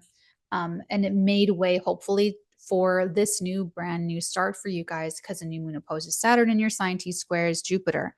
So if you've been working with this energy, then this is probably like really happy news. Like, you're moving in, they're moving in, you're moving in there, the family's expanding, you're renovating, you are relocating. Like, it's really positive news with you and somebody else that makes you emotionally happy. If it went a little bit sour, if there were Pisces a little bit more resistant and there was like crises to manage, crises to handle in August, then this is probably going to give you some consequences in your relationships that they're going to play out, and they're going to strike you emotionally very, very strongly. And it's going to further inform your feelings. So more of August, but like big, big, big feelings. And you want to be very careful, because that Uranus in the 3rd house with that trine to Pluto in Capricorn in the 11th, this is like from September to October. Like, you could be really like, there's like an overhaul to your future for the positive. Like, you're so excited about what you're building next with your favorite people. Or for Pisces, it's like getting really serious and having very serious conversations about the more realistic future.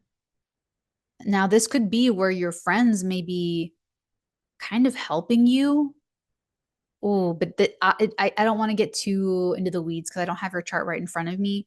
But there is something like the last testing, like Don't let friends help you if they're like Harvey Weinstein people. Don't let them be bad. Like, don't take help from bad people. You know what I'm saying? Like, you really have to be like, stand up, completely legitimate, full in your integrity. Okay. Now, Mercury, ruler of the new moon, is in Leo in the sixth, trining Chiron the second. That might help the money situation. There could be some delicate conversations to have with staff, or they're criticizing you, or you're getting feedback, or something like that. Okay.